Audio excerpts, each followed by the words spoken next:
Roger. Roger.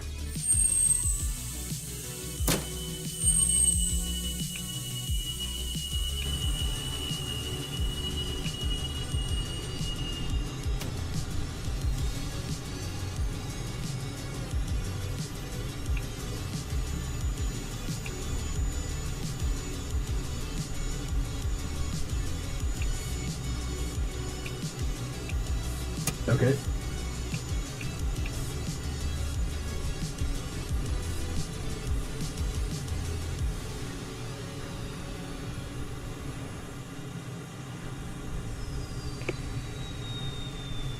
Hello and welcome to Microsoft Flight Simulator and the Tomcat Globe Tour, day 15. We are, where are we? Fiji Islands, and we are going to cross some water over to New Zealand. And after that it's going to be more exploring to do, but it's going to start off with 940-ish miles of flying in a straight line, but after that it's going to be more interesting. Also, I did a checklist that I'm going to try out. A simplified checklist. So yes, I'll try to see if it works. It's on my phone, so alright. Parking brake applied, oxygen vent, oxygen switch and vent full, ejection seat armed, TACAN, track and receive,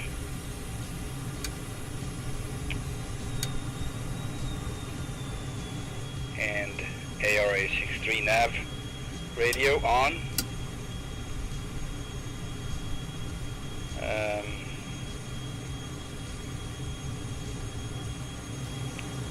UHF manual and on both. I'm gonna have to change this one later because it's gonna reset when Jester is doing his stuff, his magic. So this one lit green. Fuel levers both in. AFCS all three on. Nose strat extended, off position. Hydraulics to landing and takeoff. Fuel trans on auto. Fuel dump is off.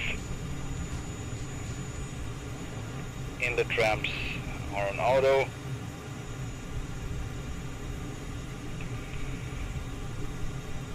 Master generators set to normal. Check. Alright, position, taillights on.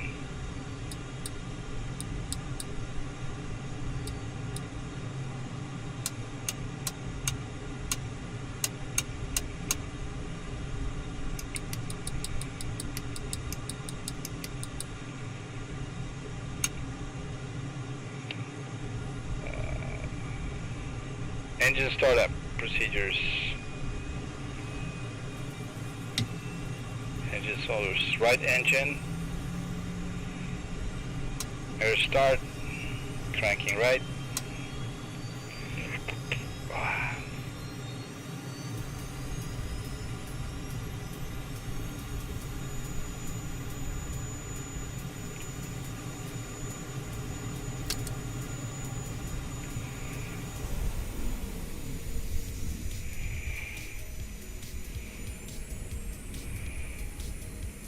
It is slightly darker in reality, but it is more early morning.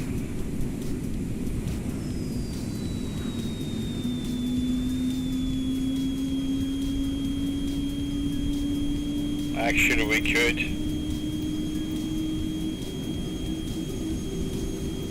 454 is going to look like this, and it's real time. Wow, it's not that big of a difference. I guess it's real time today. That's perfect.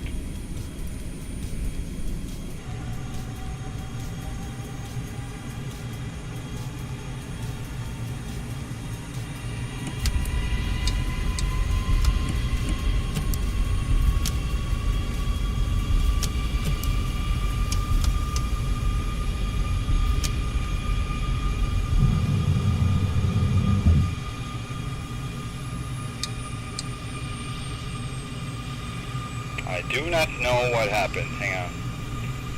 Oh, there we go.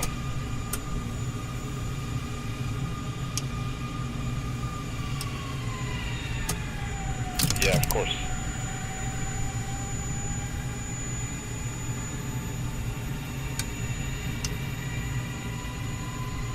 Doesn't want to go back.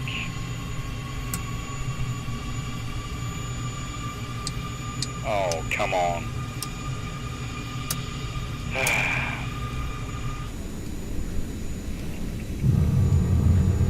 I see what happened.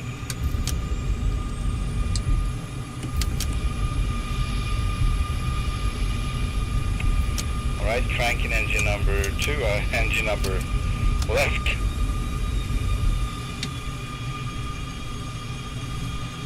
And let's get canopy down and locked.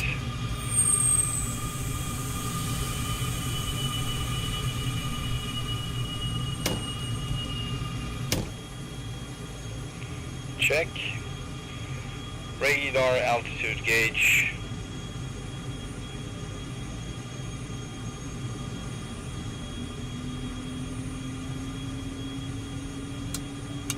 Should be on off.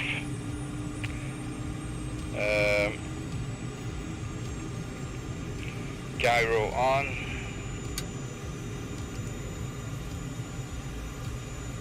Display mode should be on takeoff. Steer CMD on vector.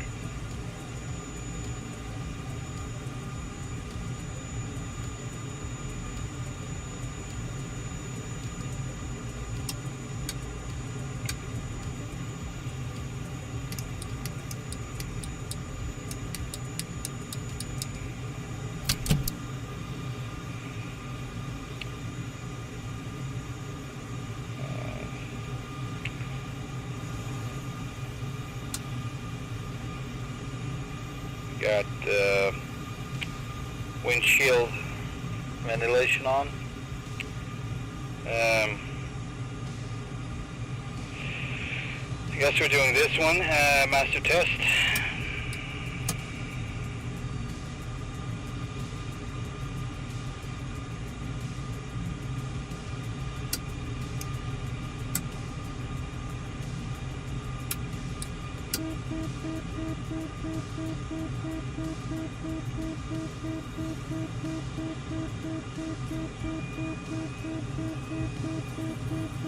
Although it doesn't become green, so I don't know.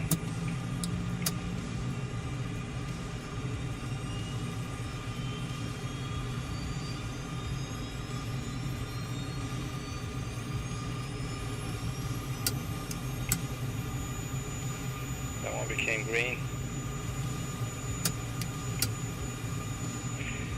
And now all the lights gonna be messed up for some reason. I don't know why. There's something with this test that it doesn't work like it should.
Rudder auto.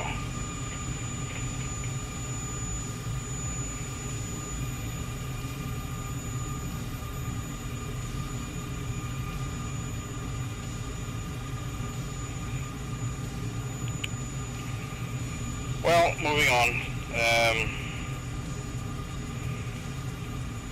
All right, Rio is extending external power off, disconnected, shocks off. Roger that. And he is disabled, ladders enabled, and this is on. Okay.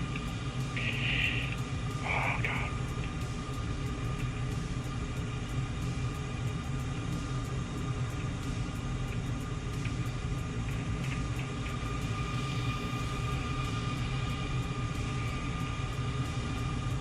INS, here it comes.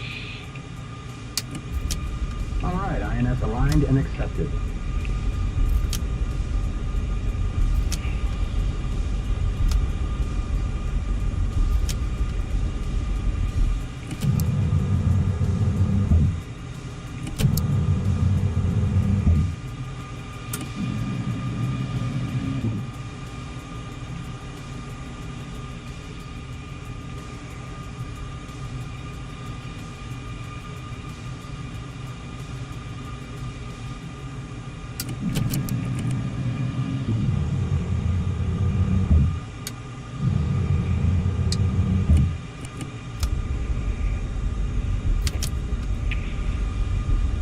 Good. All right. So, startup checklist done. Completed taxi checklist. ATIS.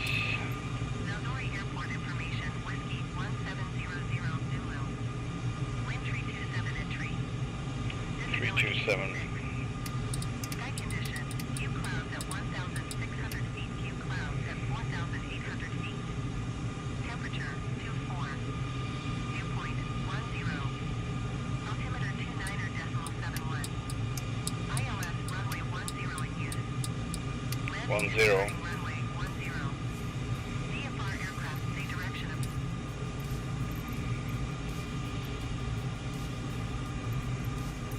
Missouri ground tree 82 Tango Charlie with Whiskey request taxi for takeoff departure to the south. 382 Tango Charlie taxi to and hold short of runway 10 via taxiway. Contact tower on 118.7 when ready. Taxi hold short runway 10. 10. Taxiway to Tango Charlie. Right, taxi lights on. Parking brake released. Altimeter set. Taxi checklist complete.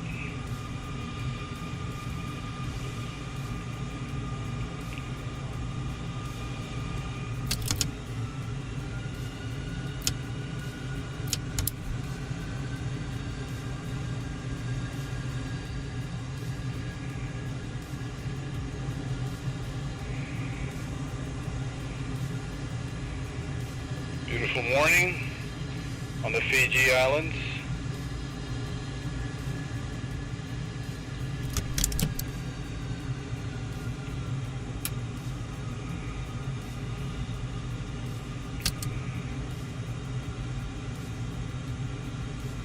Yeah.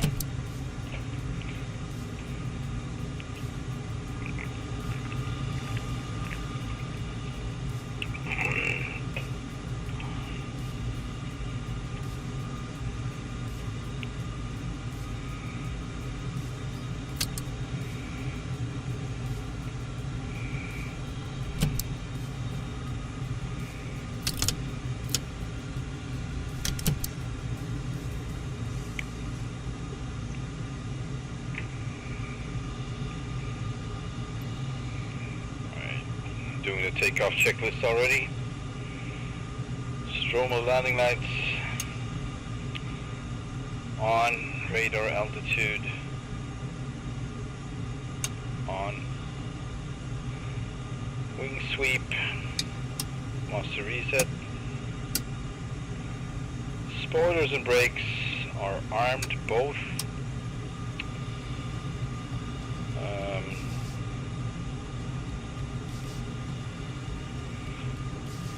Flaps, full flaps, and takeoff trim is set. Speed rake is verified in. Takeoff checklist complete.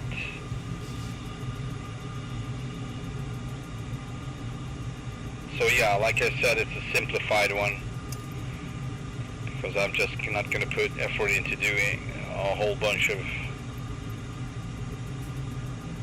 check boxes like that every time. Azori Tower Tree 82 Tango, Charlie ready at runway 10 south departure. Tree 82 Tango Charlie wind calm departure to the south approved. Cleared for takeoff runway 10. Cleared for takeoff runway 102 Tango Charlie. Let's taxi out, backtracking to 10.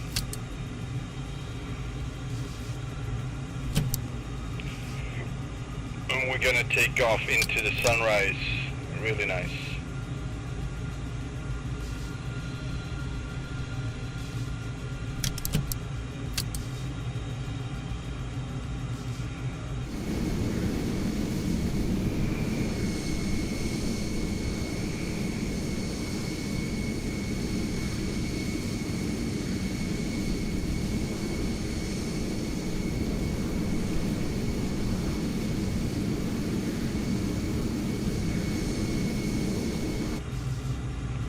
So something weird happened with my, hang on, there we go. Now the wings should be working properly. They were set on manual, not auto. Should put that on the list, verifying that.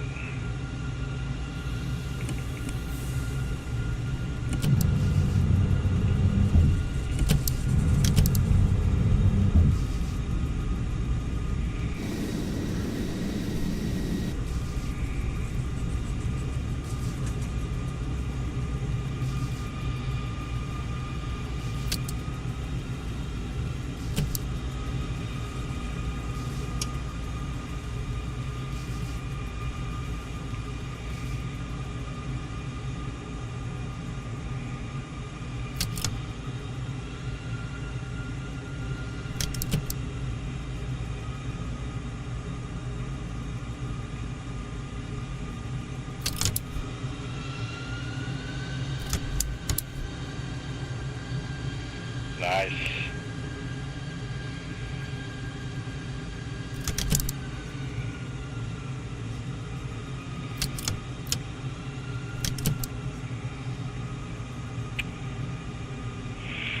All right, takeoff checklist complete, and let's take off.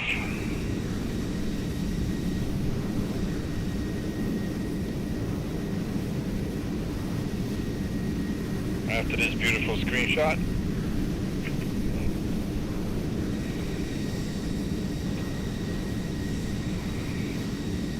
Let's go.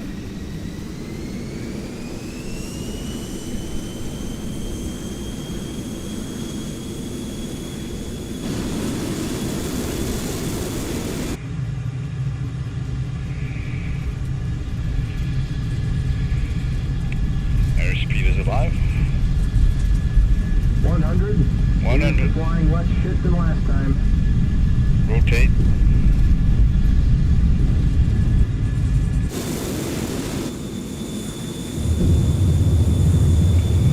Positive climb. You're up. Flaps up, 220. Flaps up. 2 Tango Charlie continue for south departure. 2 Tango Charlie leading my airspace frequency change approved. South departure. I just realized that I forgot to fire up the the Garmin. I already set the flight plan, so it should be working just fine.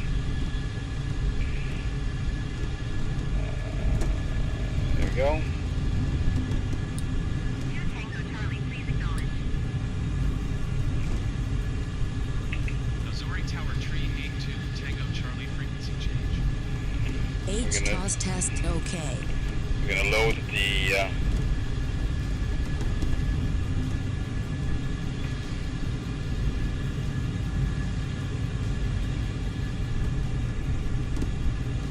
see if I can find it. New Zealand. This is it. Dugan. Waypoint Dugan. Alright, so autopilot, nav, set and altitude. And put that on 40,000 Wings feet. auto.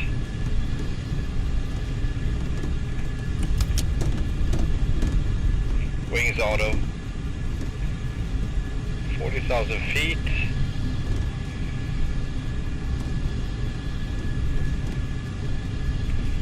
With a climb of Fuel 19,000. 6,000 feet per minute.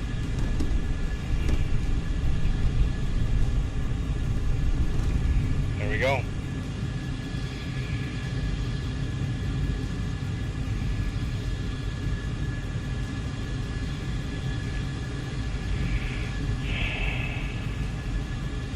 I know we didn't check out Fiji Islands, but I was aiming for New Zealand, so, and also I don't think the textures are very good. I would think it's not, but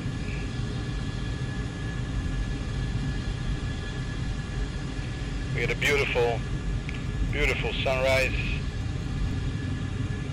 in real time, in real weather.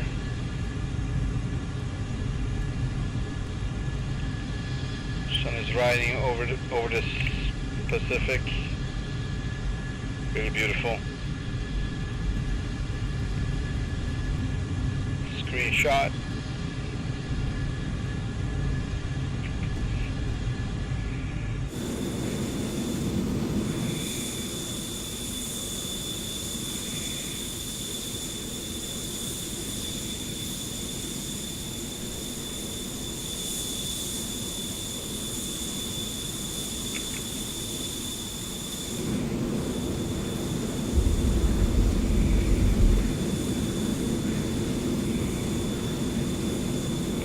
We're full mil power and we got 971 nautical miles to conquer with one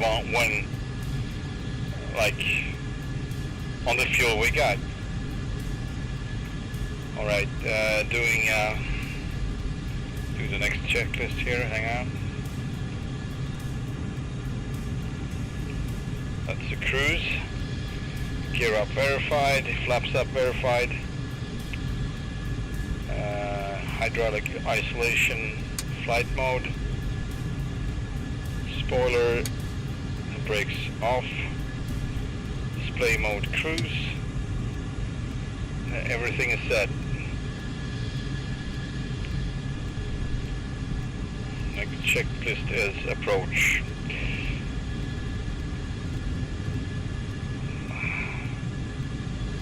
There we go. Alright, so we're gonna reach 40,000 feet and we're gonna be cruising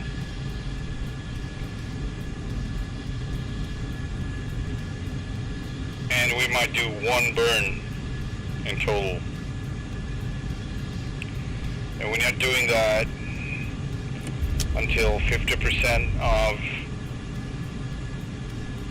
of the route has been cleared. So we, halfway there, we're gonna do a burn.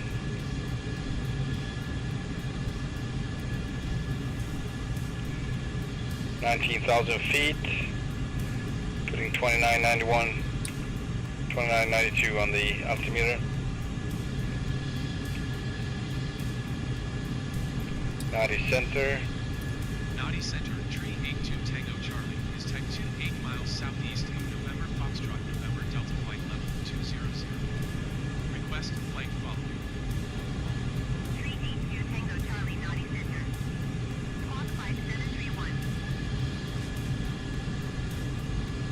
5731. 2 Tango Charlie radar contact, 30 miles northeast of November Foxtrot Kilo Delta flight level 210. Oh. Jeez. Roger 2, Tango Charlie.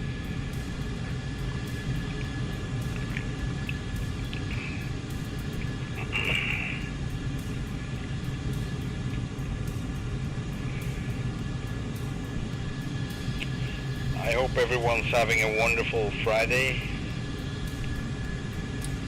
The weekend is here.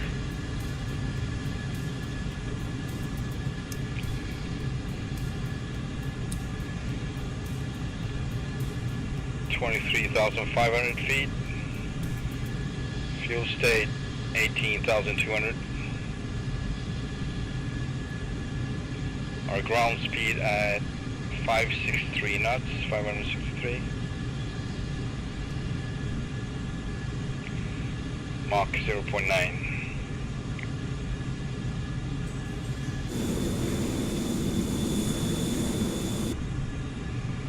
Still haven't found estimated time of arrival.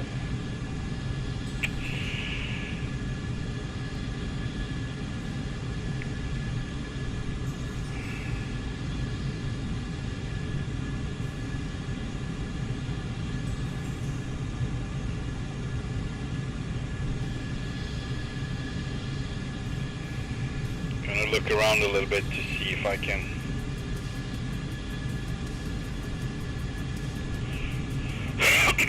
take shortcuts.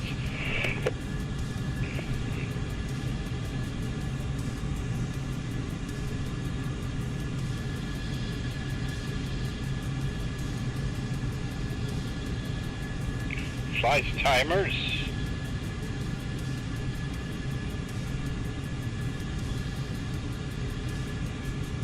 All right. Knob slot 6.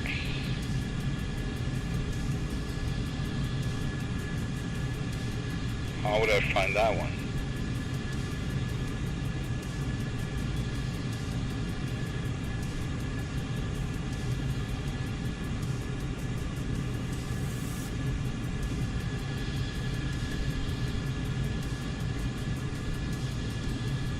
My timer Fuel is here. 18,000.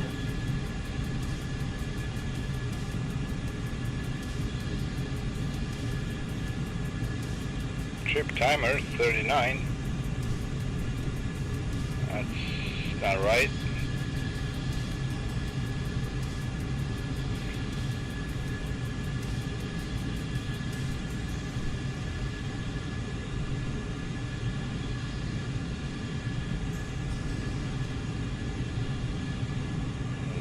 Zero, 10 minutes, 00.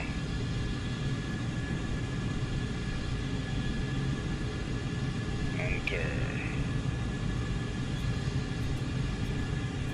Start. Oh, that's a countdown. Okay, down, up.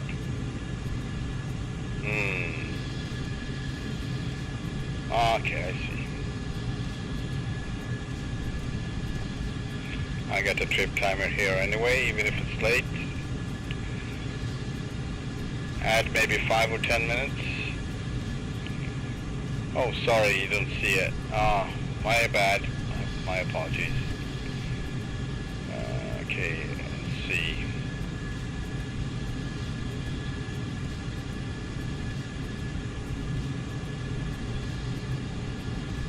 I just got the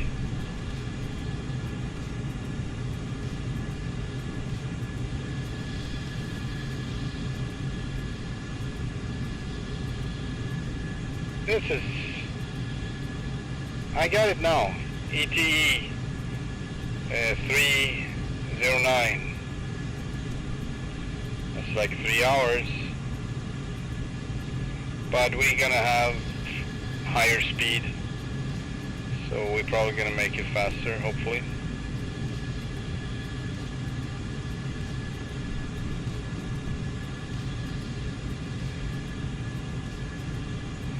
So I was thinking of doing this off stream, but then I figured, what the heck? People can fast forward if they want further on.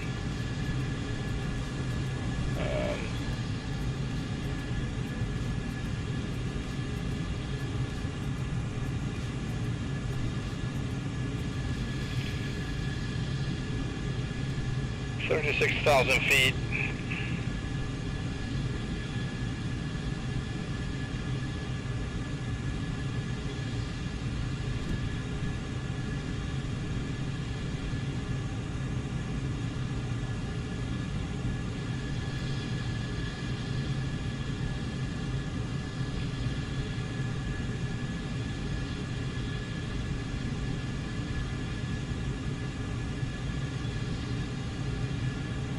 This one is changing constantly.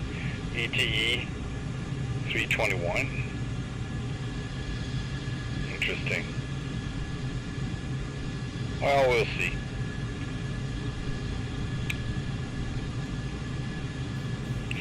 It is possible also this is all the way. Thinking because it doesn't say to the waypoint I put out. So actually, yeah, this is the final point. So this is the southern part of, I believe it is, of New Zealand. Yes. So that is if we would take this hole, then it would be 3 hours, 3.5. But we are going to Dugan as our next waypoint, and that it says 1 plus 56. I don't know. NZKT. Okay, so 1 hour 55 minutes seems to be 956 miles,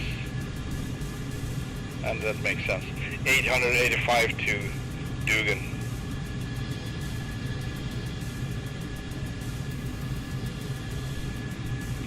And I don't have any more options than, well, not really. Coming halfway here, then turn to the right to these islands is not really an option because it's almost equally long down here, maybe a little closer. It's not a fair option.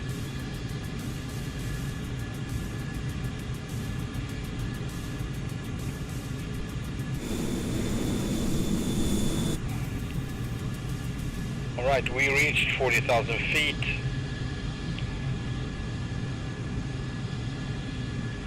And our speed seems to be stable. It doesn't look like it's increasing. Maybe ever so slightly.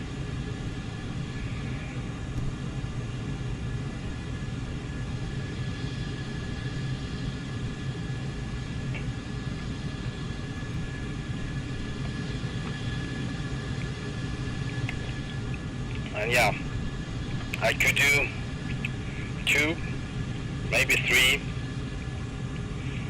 or shorter ones. Actually, like 2.5 burns, you can say.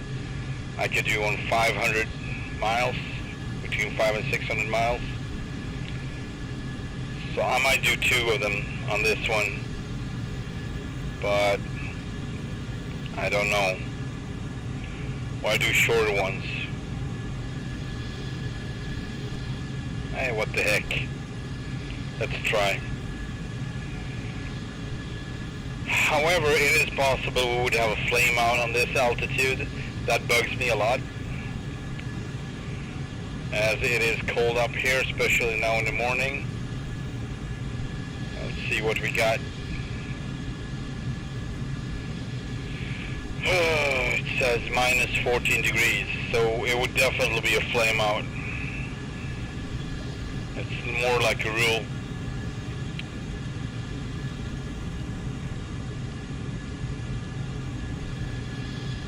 I would have to get down to maybe 30,000 feet or so. If I do a burn right now and get a flame out, that burn was wasted fuel. Truly.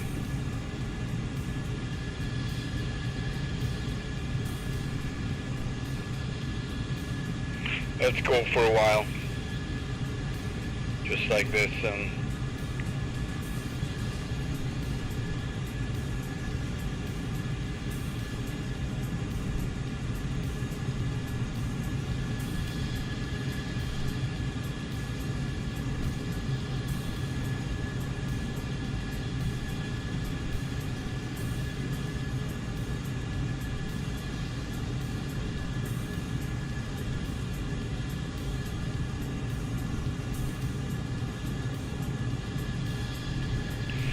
I don't know what to do about the burns, how I could do afterburner and come down from it without getting the flame out. It is kind of frustrating. Like no way around it.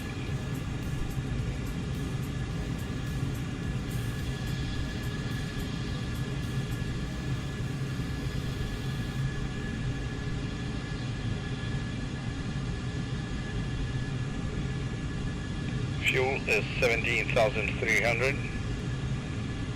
So I could do a burn down to 15,000 without jeopardizing like a little more than 2,000 pounds of fuel.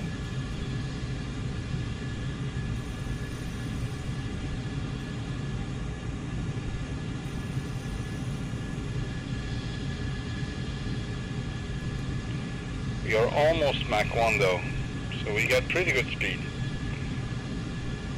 554 is our ground speed.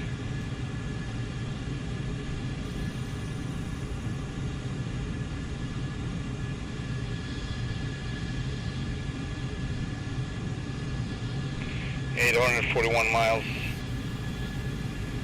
840 miles to Dugan.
$824, 17,100. Going to try to do a burn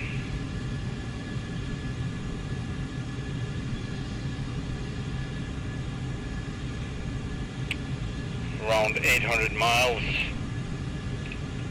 I'm going to let the afterburners and run it for a while. Maximum of 2,000 pounds of fuel. Also, I'm going to set lower altitude. Oh, it's already started. Okay, hang on. I'm not going to do that just yet.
This is the zigzag I set up on New Zealand. It's going to be back and forth. I want to see as much as possible of New Zealand, and then gonna end it down here in south.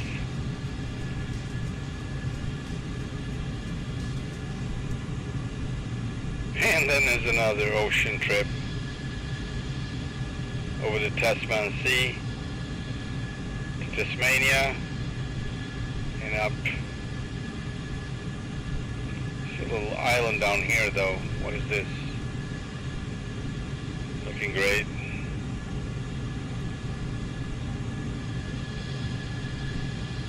And another one down here. Hey there, Chase. Yeah, thank you for having me. It was nice to have a little exchange. Fuel 17,000. Alright, fuel 17,000. It's time to try for a burn. We will most likely expect flame outs. However, if it's gonna be, it's gonna be. Alright, here we go. Also, I'm gonna set 30,000 feet. So we're gonna descend. Actually, I'm gonna set 25,000. Alright, here we go. Full burners.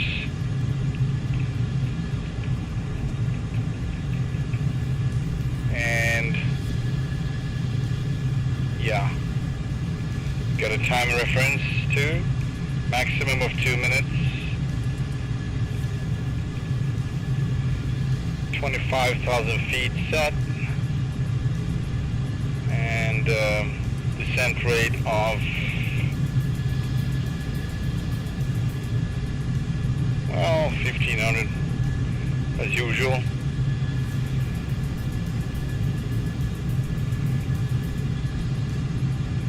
Ground speed 636. And our max speed is 1.15 right now.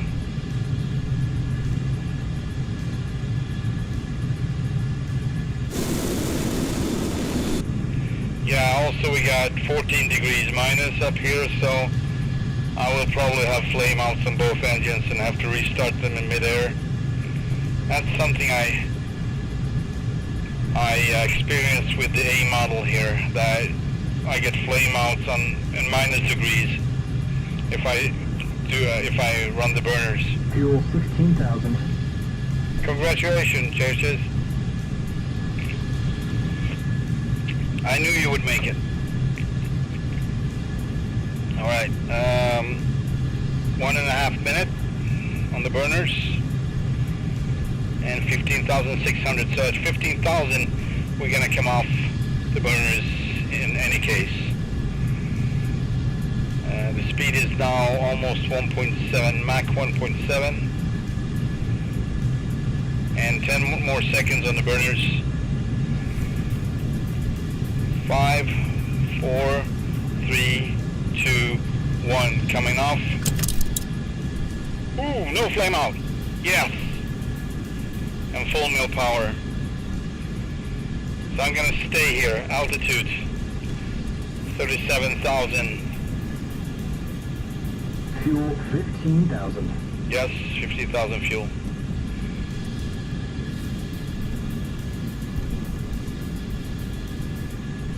Alright, so we're gonna try to use this momentum right now, and well, actually I should descend because I want to keep as much as possible. So yeah, 25,000 feet. I changed my mind. Descent rate 1,500. That way we can save some of it, of the speed.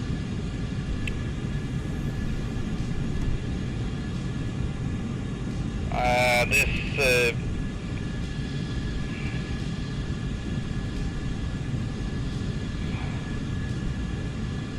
how would I say? I just use this method in between islands, normally around 500 or 600 nautical miles. This started off as around 900, so yeah, I'm just experimenting here. I'm probably just going to do one more burn further on, and that's it. I could not afford more burns, otherwise we will not get there. But we got pretty good movement now, keeping 900, well, it's coming down, but it's good speed.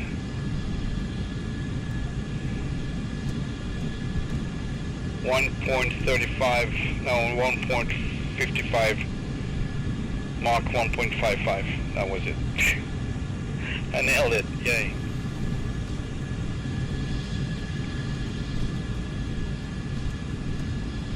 We got ice on the inlet.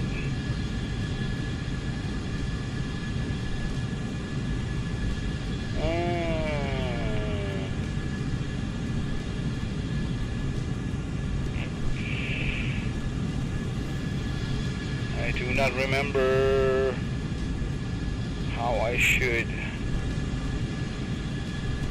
I already put everything on max on anti-ice. I don't think I can do anything more. Auto override, engine probe. Let's try this.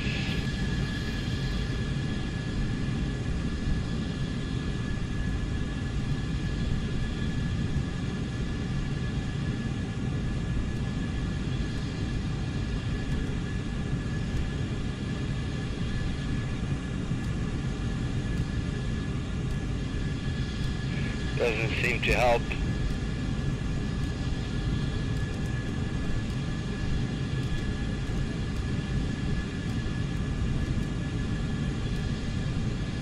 Okay. Going back to auto.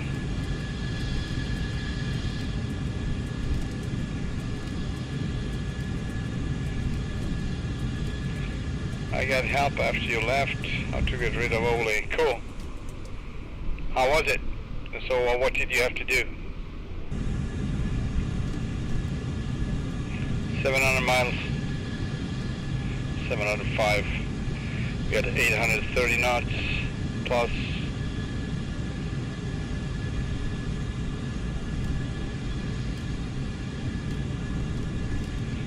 We are currently on 32,000 feet. Slowly descending.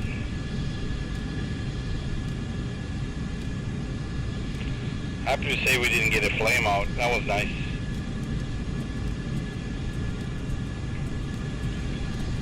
And the sun is coming up pretty fast.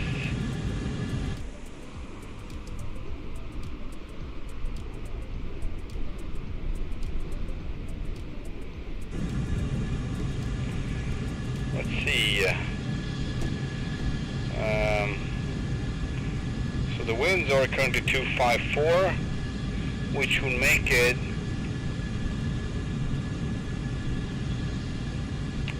alright, that's a side wind coming from the west, slightly headwind, something like that. Wind's coming from there.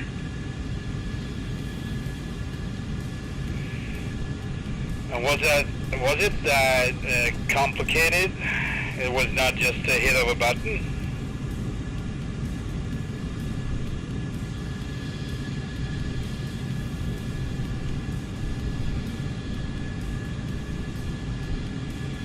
I can show you OBS right now. I don't have much to do really. But it's OBS on this one, so you would have to figure out how it works on your system, but it's the same procedure, just you have to find it somewhere else probably. So what happens on this one, when I said OBS, hang on, just going to go over to heading mode instead of nav, hang on. Heading on, so it doesn't turn. So let's pretend this Dugan is an airport. I mean, it might as well be, it doesn't matter really. but it's the next waypoint. That's when I'm gonna use it.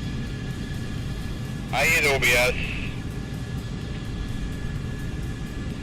and I get a line. Call it like a lineup for landing. So just say any number now. Let me know what the runway heading is. The winds are 254. Come up with a number. What's the runway heading, tail chase? What's the runway heading on the next airport? And you just come up with whatever numbers.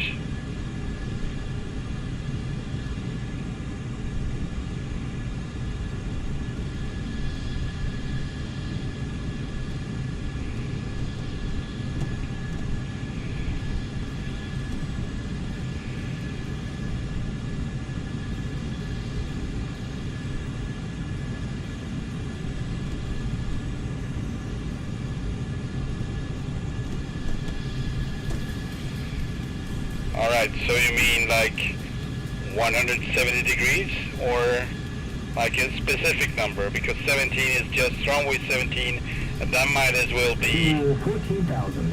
166 all to 175, I think. 174?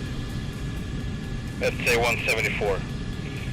You go on the CRS, that's course, and you turn it to 174, and you would get this.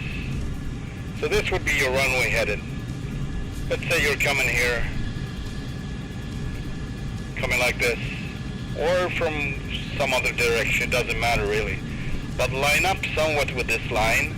You don't have to be exactly spot on, but a little more than 90 degrees. So you're not coming straight on. A little more than 90 degrees, like let's say 60 degrees on. And then you hit nav. Then it's going to follow this line all the way in. Only thing you have to mind yourself is the elevation, the pitch. So the descent rate you will have to do, if you do it by the autopilot, that's fine. Just set like 2,500 and just set in your descent rate, and it's going to go down to 2,500, and then you can go manually if you want, whatever you want. That's how it's done. Let's say you do this and you just realize that, oh crap, the winds were right, the winds were opposite. Okay, then you just either hit back course, and that should just switch it 180 degrees, or you do it manually, just like so. I don't know the exact numbers here, but that would take you approximately to 350-ish, something like that. That's why I mean the runway heading is a good information to have, if possible. I think your little AirMate application might help you with it, on most airports at least. Hi there, Randy, welcome to the stream. What's up, how are you doing? Yeah, so just try to fiddle with that in your system, and it will help you out a great lot. And then you just toggle OBS again, and it will disappear. So just toggle OBS again, and everything is reset to the GPS. Now mine is a little complicated, so it's probably so I need to reactivate my leg, which I'm going to do now. There we go. And there we are. Currently on heading, so we're going back to nav, switching off heading and back to nav. There we go. And altitude, hold 25,000 feet. Let's see, your speed is currently 718 knots, slowly decreasing. That's the ground speed. And we have approximately Mach 1.16. And that's pretty good after running the burners, and we still have above 550 knots, even above 600 knots ground speed. So that's what I'm trying to reach with running the afterburners for a couple of minutes. In this case, 2,000 pounds of fuel went for that, but we actually covered some ground, or covered some sea in this case, but some distance. And that is always good, because we don't want to be spending too much time doing this oversea action, which is not so much action. Happy to say I didn't get a flame out this time.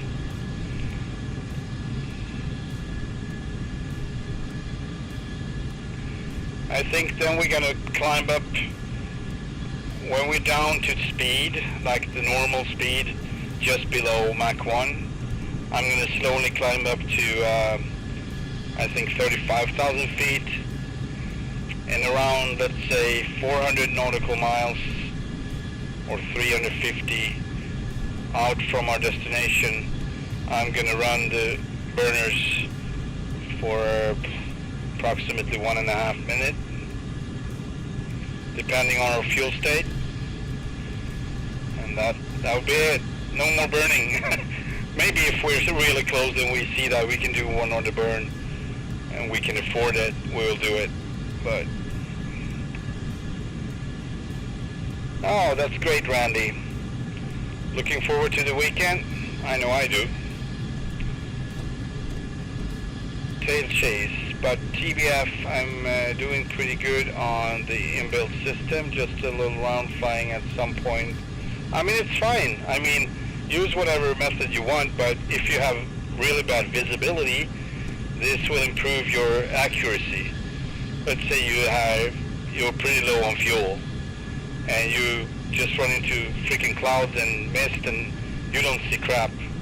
Then it's a good thing to have OBS and know how to use it, and it will lead you in.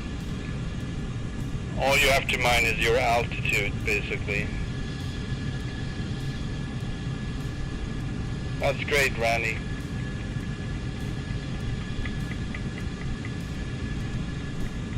Usually I don't use this, so if I have good visibility, I don't have to use it. The upside of using the Garmin 750 or 750XI, whichever you want to use, in this case it's 750XI. Those are two different systems, by the way. I can get into that in a bit. 13,900. Okay. So if we zoom in this airport right here, you see the lines?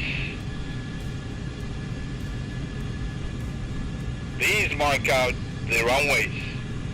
So I still have an advantage using this instead of that crappy VFR map that is built into the game. You still get more information like this. And also I get information about the airport. If you get fuel, runway heading I haven't yet figured out, but since you have the lines, you can line up your OBS precisely anyway, since you have these guidelines. Yeah, that's how I do it. So I don't use the OBS, or I don't use any specific approach. If it's great visibility, I just use the lines somewhat until I have a visual. Yeah, so about the difference between 750XI and the 750. It's two different third-party products. The 750 is in fact an extension of the system built into the simulator. So you get almost this, the 750XI, but it's synchronized with the VFR map. So if you're using that flight planning system before flight, that would be the best investment. However, it's not cheap. If you want to have full functionality, it costs you a lot. I don't even remember how much because I suppressed it. But it is a 3-figure. This one, on the other hand, is cheaper. However, it's not synchronized. It's a standalone system, but the plane avionics are communicating with it. So you can still use it, but if I would bring up my VFR map right here, see, no lines, no nothing. It's not synchronized. And I'm not sad about it because I have everything I need in this Garmin. Everything. Some of it I haven't yet discovered, but I'm pretty sure most of it is in. You can have a smaller version, the 650. You have it here. So the 650 or the 750 XI, both of them XIs. Hi there, PJ Spencer. Welcome to the stream. How are you doing? And yeah, we got you actually. So with that said, it's not entirely impossible that this system can't be intertwined with the simulator system, because you can change the navigation source between GTN 750 XI, 650 XI, and Microsoft Flight Sim. I think there's a fourth one, but I haven't checked out on that function yet. I have been running it with the 750 XI navigation source, and I'm not going to change it during this trip, but further on I'm going to be, see if I can use it together with the system of the simulator. But you're perfectly good without the simulator system, as you can use this one for the autopilot and everything. That's all I have to say about that.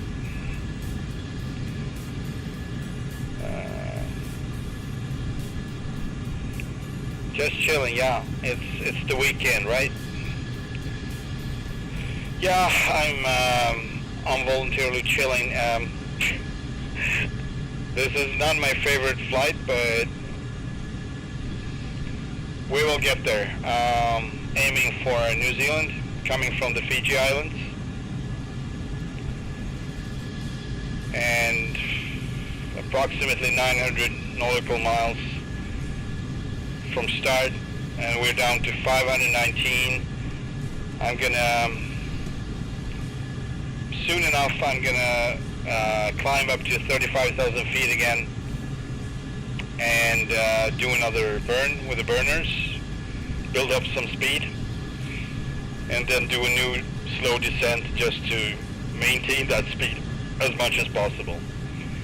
That's probably not a very efficient method if you want to be super economic, but what I'm trying to do is a sweet spot between the fuel and the time. Like I said, I don't want to spend all my streaming time just to cross some water. That's not so interesting, and you can only talk so much about stuff until you're running out of ideas of what to talk about. But yeah, we're doing good time. I've been streaming for 1 hour, 8 minutes now. I would say 20-25 minutes of that was preparations. I did run through my newly made checklist for this airplane. I made a simplified version, as I don't want to do all the functions. I'm doing a cold start, so don't get me wrong. I was doing it from scratch, but external stuff, well, trying to save some time and effort there as well. If I wanted to, I could be very thorough, but this is, how would I say, I'm trying to adapt this for the days when I come home after work day, don't have much energy. I don't want to be running checklists. I need necessary items to be checked, but don't want to spend too much time with checklists. I want to cover some distance on ground 12,000. and see some places on this globe tour with this beautiful bird.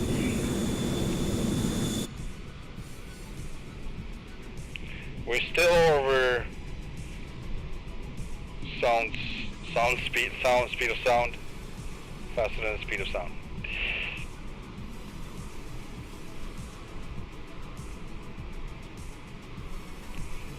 Watch out for the bang.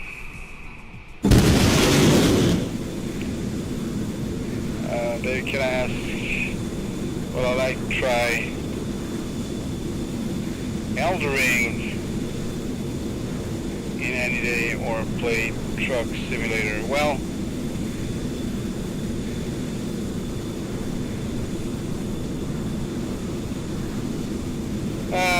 yeah, I understand you. I was thinking that myself. I kind of want to combine with a truck simulator. I said it before, so I have a few reasons why I'm running this now, and only this. Reason one being, I don't want to switch the equipment back and forth too much, as it's getting glitchy. I have the rack with the steering wheel and the shifter and the paddles, and that one is getting really wobbly now because I move it back and forth all the time, and I need to repair it constantly, fix it, tighten it up. So it's kind of a lot of work with that on and off. So that's why I'm trying to, do one thing and do it for a while and then switch back. So I'm probably going to go back driving the trucks. Eldering, I don't know. I haven't checked in on it. I don't have any plans on investing in new games. I have only so much free time, and I like to do what I like to do. With that said, it's not impossible, but for now I'm not going to do any new investments game-wise. Sorry. But yeah, driving truck occasionally, yes, maybe this weekend, we'll see. And my second reason is that I always cancel these world around trips. I tried like 3 or 4 times, and getting distracted or whatever I do to not follow through. Of course, I didn't have this aircraft, so doing it with a turboprop or a slower aircraft in general would make it more difficult. It's overwhelming if you don't want to put that much time into it, especially if you're going to cross oceans. That's going to be like, oh, that's good content. Not. But with this one, it's, it's okay. It's not too much time consuming. But yeah, so I kind of figured to leave it. As in, maybe I lose interest, and not follow through. But, yeah. So yeah, I will do other stuff as well, but I'm a little invested in this one right now. I will try to get into trucking this weekend, but no promises. But definitely not going to stop with it. I'm invested in that as well. But if you feel like checking out former streams, you're welcome to do so. I have plenty trucking streams piled up, so you can just choose whatever you want. And I have plenty from Mexico that I did recently. A lot of log hauling in winter time up in Montana and Idaho. I get plenty of that. Canada too, and Alaska.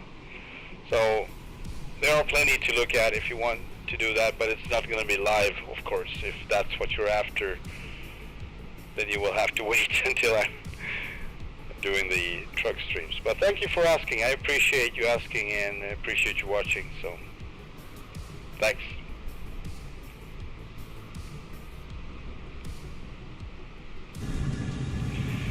We are 440 miles out, so we're gonna go up to 35,000 feet again. And from there we're gonna do a new burn and save a little more time. Then we'll probably be there in no time, so I'm gonna climb with 3,000 feet per minute. Still have pretty good speed actually, but we're down to 650 now. And we're getting so close that I actually want to use that. We got good fuel, 11,200. So we can afford, I think we can afford 2 burns actually, but the last one would be maybe excessive, I don't know.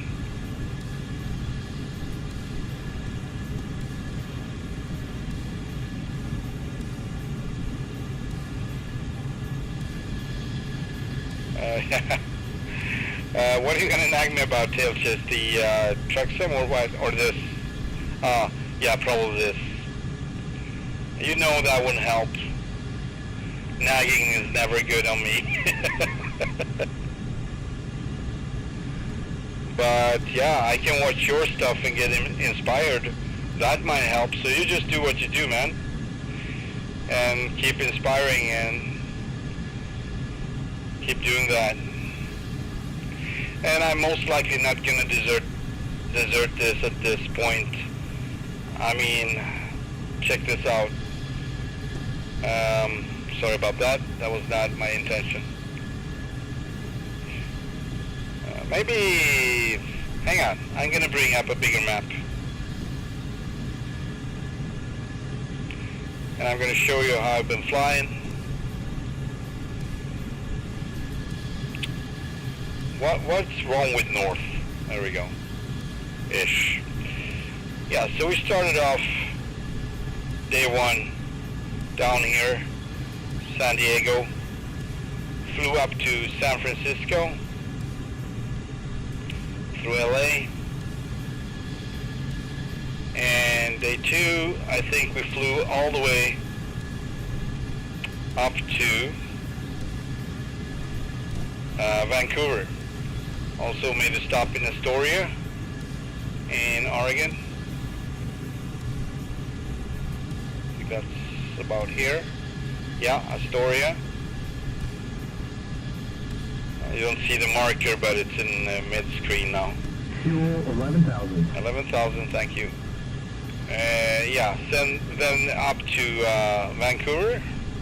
Very bad weather, very bad landing. I remember it was bad visibility, and I was still new on the Garmin system, so I was not, I messed up a lot. Anyway, and I also struggle with the ILS, which, by the way, doesn't seem to function properly. You still have the crosshair, you have the glide slope, you have the vertical and the horizontal guideline, but it's not going to follow it on the vertical. So you have to do that manually. I might have missed something, but that's the knowledge I have at present time. Then day 3, continued up Bella Bella and up to, man, I think we made it all the way up to Juneau, Alaska. What would that be? Really? Petersburg. That is possible. I think I flew quite fast in the beginning, then checked out. Alright, so Petersburg, Sitka, and where do we have? Juneau. I think it's right here.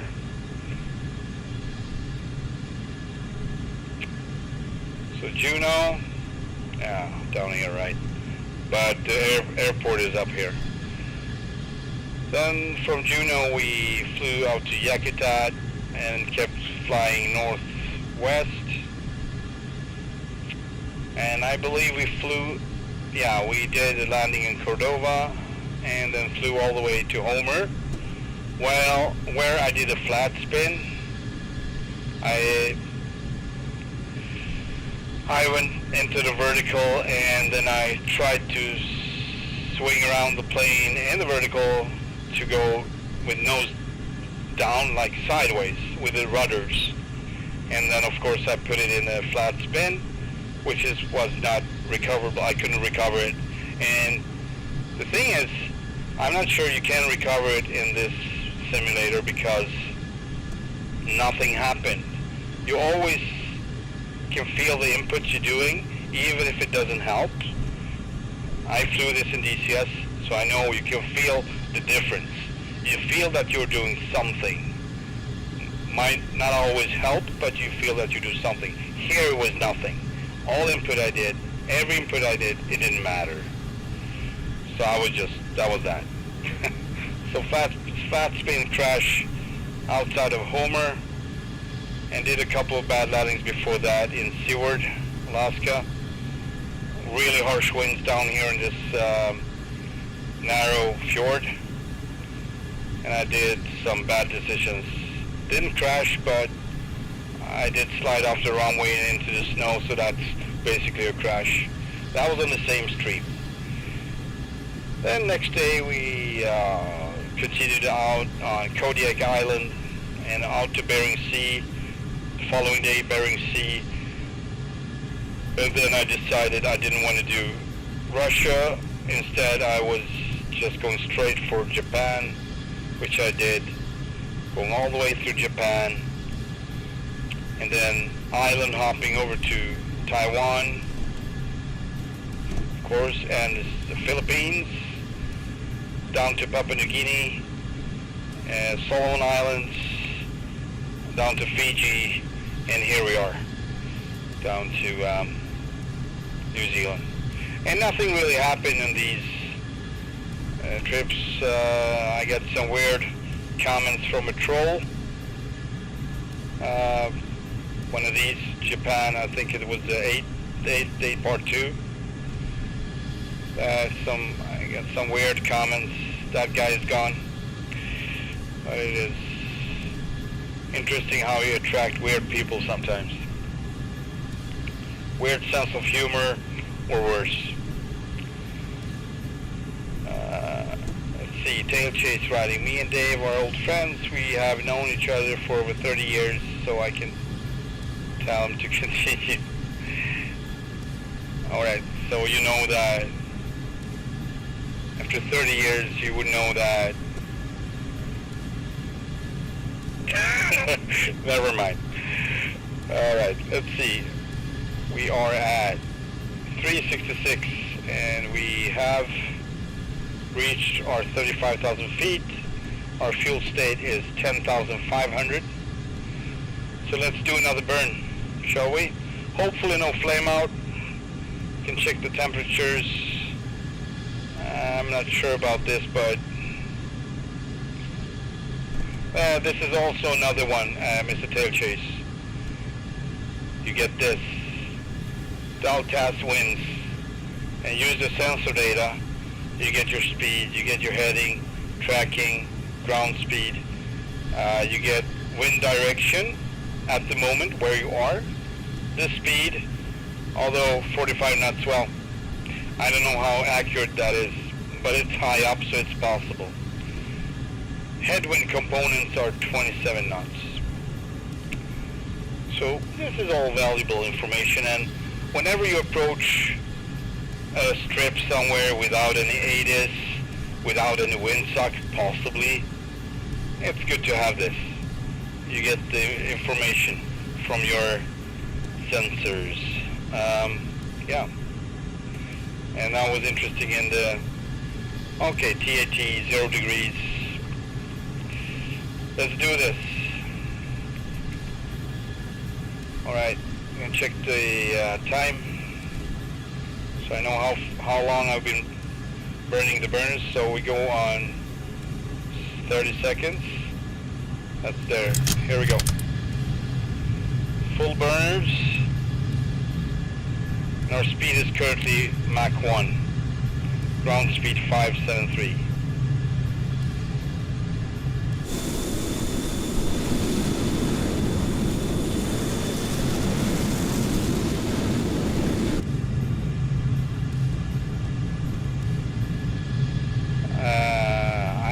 Some fun winds tail chase, right?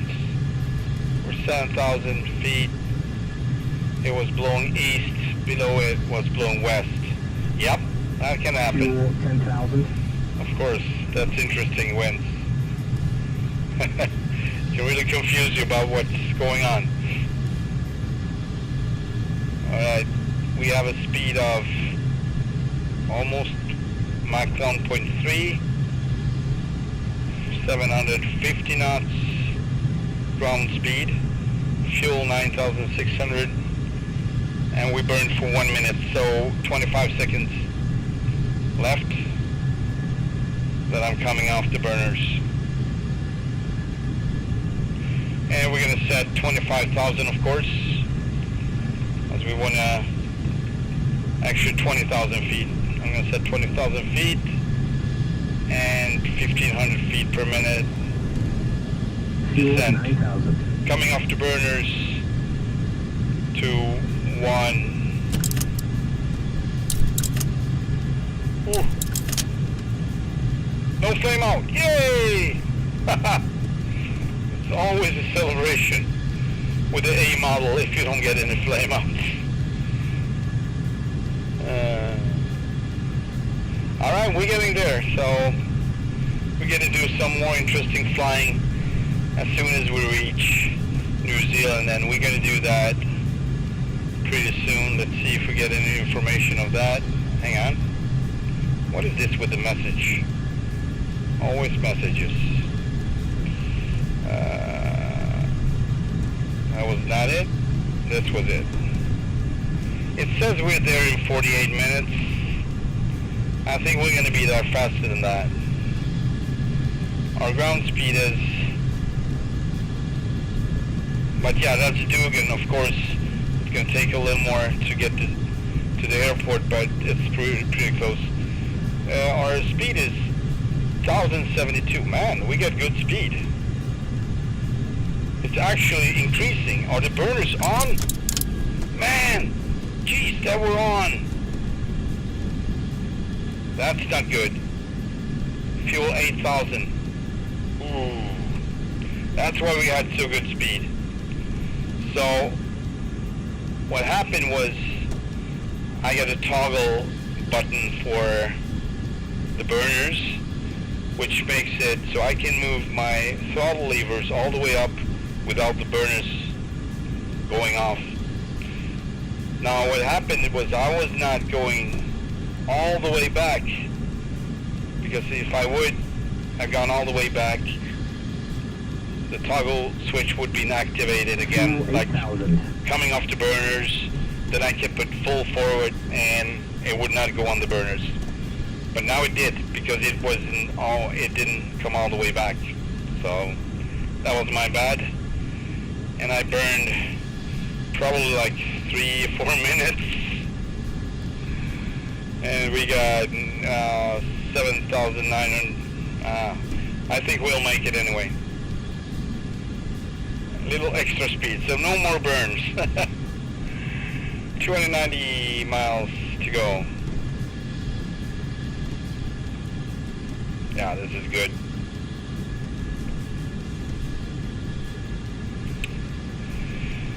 I was cruising at 25,000 feet with tailwinds 50 knots. Yep. That's pretty good.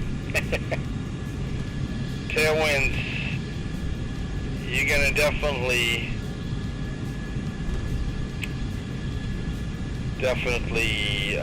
cover some distance with the tailwinds.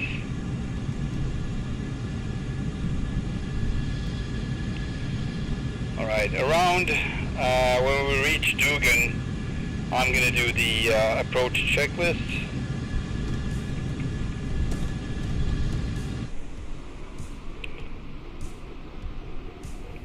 Faster than the speed of sound. Yeah, so it's going to be more interesting flying after this leg, that's for sure. Way more interesting flying. And for the ones that joined me on this, thank you. big thank you, because it's I can feel how not interesting this is.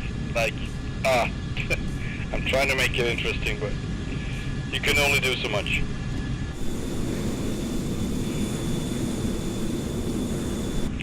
And yeah, if it wasn't this long and we had, you know, interesting clouds, of course I could play around in the clouds and coming in and out of them, and that's pretty freaking awesome with the Tomcat doing stuff like that.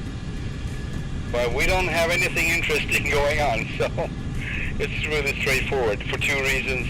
One is the lack of clouds, and the second one is the obvious, the fuel management. I'm gonna get me one more can of Monster. Aussie lemonade. Hang on. We'll be right back.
Hello. Whoa, sticking my head out. Oh crap. You doing good back there, Chester? You're doing good, huh? Yeah. Your helmet looks a little crooked. You bumped into something? Oh, it's my flying. I hear you. Sorry about that. Yeah. Yeah, I probably destroyed his helmet with my violent turns and ditches.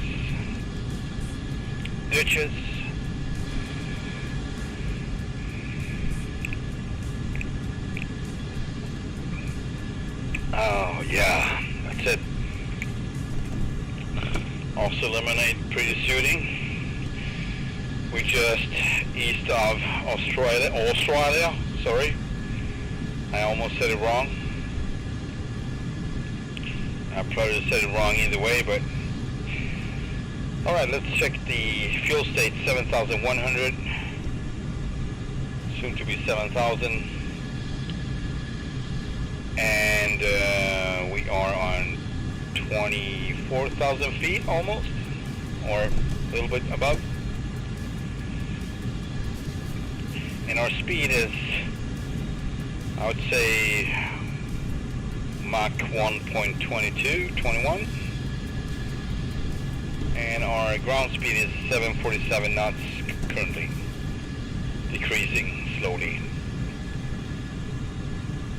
When I say this, everything above 550 or 600 is better. That actually feels like you're covering more ground than just go slower than that. Fuel 7,000. 7,000. I love his call-outs, by the way. It's very useful. It helps a lot, and that makes him not only a freeloader. I flew 250 nautical miles in just under an hour. That's pretty good. It's a fast plane you got there. GBM. What was your cruise speed, or what was your, let's say, ground speed during that time? mostly around, what would you say you were? That's probably easy for a real aviator just to come up with a number. You got 250 nautical miles under an hour.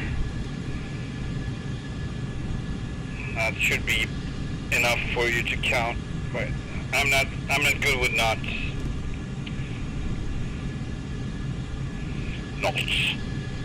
Not good with knots.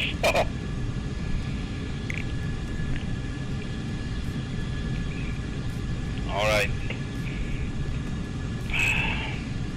200 miles away from Dugan. Then we got additional 71 miles. That's nothing. That's going to be cleared off in no time. To an airport called Kaitaia. Let's check this one out. So Kaitaia, New Zealand, elevation 270 feet. Fuel avgas, not jet. We're just going to pretend they have jet. Because we're going to need to refuel. Jet A jet. Runways are 1230 and 1836. We got no weather data on this one. Not much of a frequency to talk about. So that's what we're going to use our little built-in system. When we're down to 10,000 feet and below ish, maybe 8,000, we're going to check in on this function right here with the winds. It's 255 up here, but it can be totally different coming down.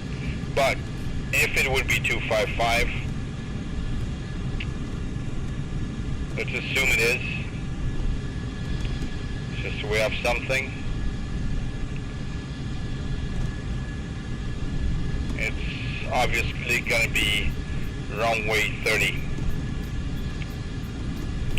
Let's see if we got procedures. Runway 30 RNAV, LNAV,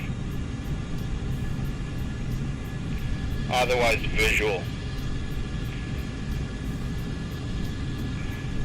So yeah, depending on visibility, I mean it seems to be more clouds further on, so I don't know, but depending on the visibility, we might use OBS help, or the other one, the approach, would be just fine too.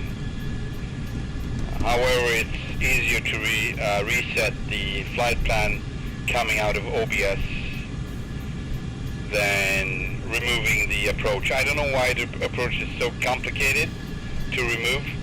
You have the approach as the approach, then you have the additional waypoints coming from that approach.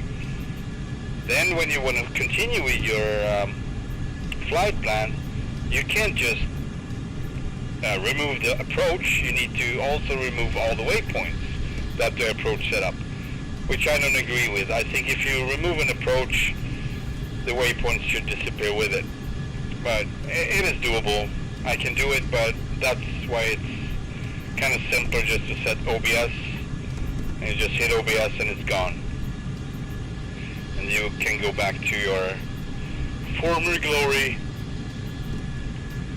Let's see, Telsius riding. When I got up to cruise, it was around 300 knots and around 170 during climb. Okay, 300 is good. It's really good.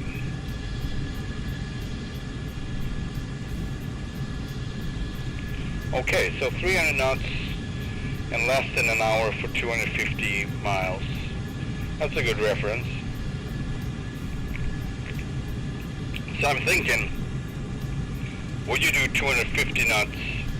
Maybe that would take an hour, correct?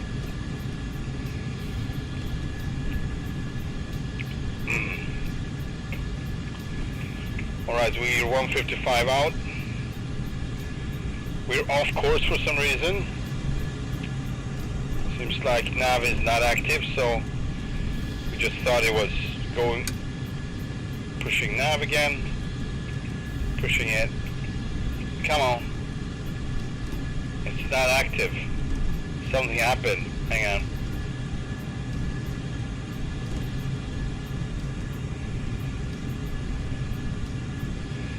That's off. Alright. Autopilot. Joker. Joker fuel, thank you. Autopilot off. Autopilot back in. Nav. It's still not turning. Wonder what happened. What did I do wrong? Where did I go wrong? I've done something wrong.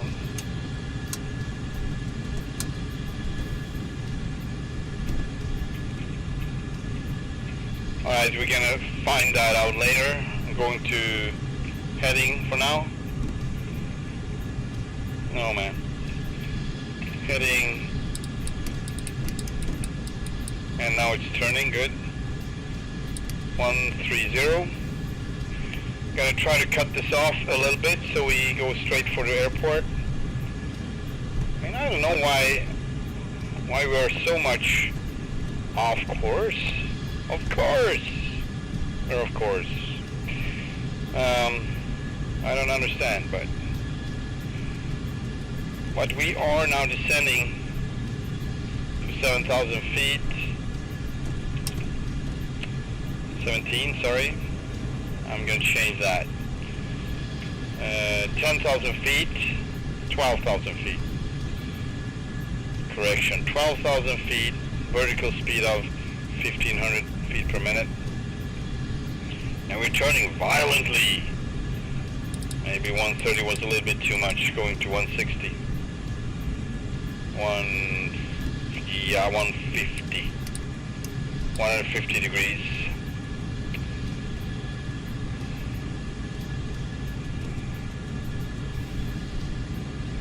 That should do it.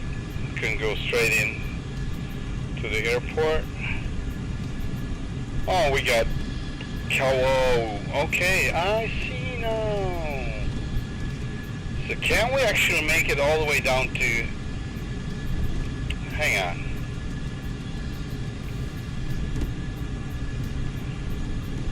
Waypoint info. This one actually has information. Winds 310. But we're not going to check into that because we haven't decided yet. This one has fuel jet. Possibly. Let's check our fuel. 5,500. Nah. Not going to jeopardize this.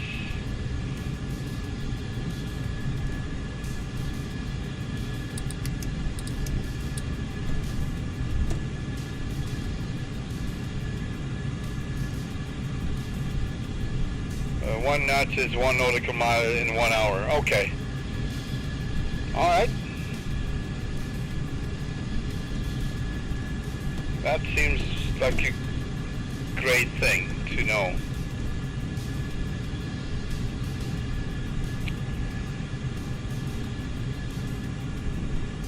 Okay.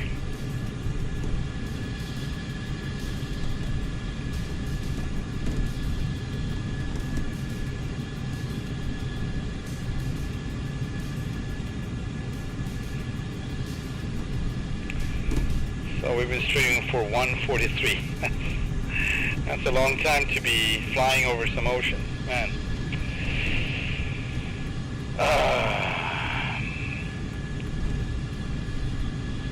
Our speed is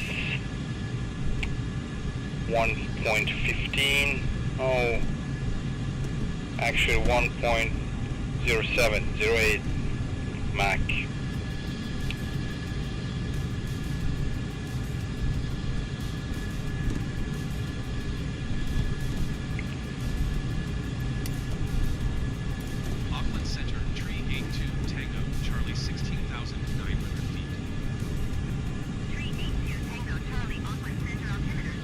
Okay, thank you, Chase. 1.8 kilometers, okay.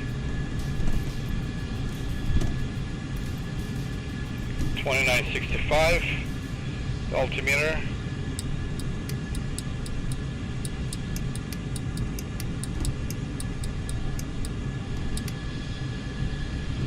go.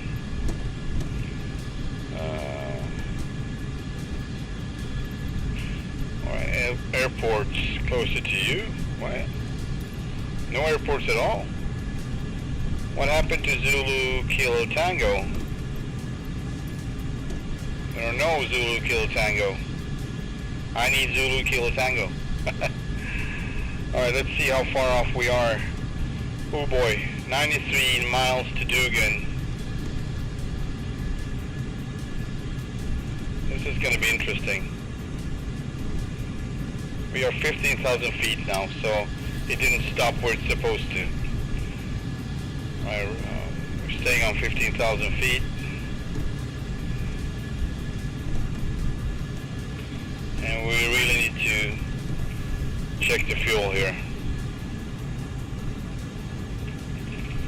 Turning 170.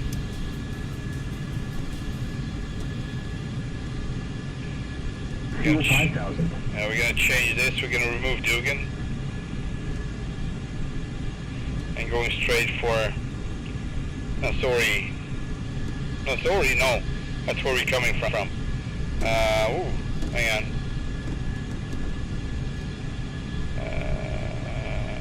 Activate leg. There we go. Let's see if we can go back to nav. Not necessary. We're just gonna start turning. This is good. This is good heading. Alright, we are 150 miles out of our airport and still got 4,800 in fuel.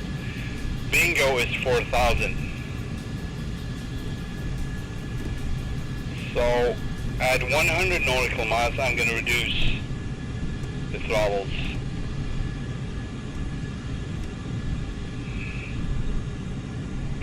Hey there, Cyber Dummy, welcome to the stream.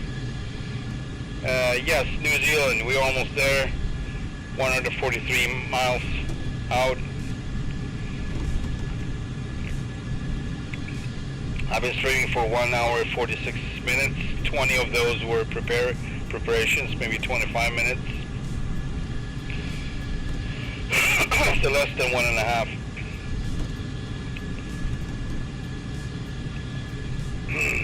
Of flight time.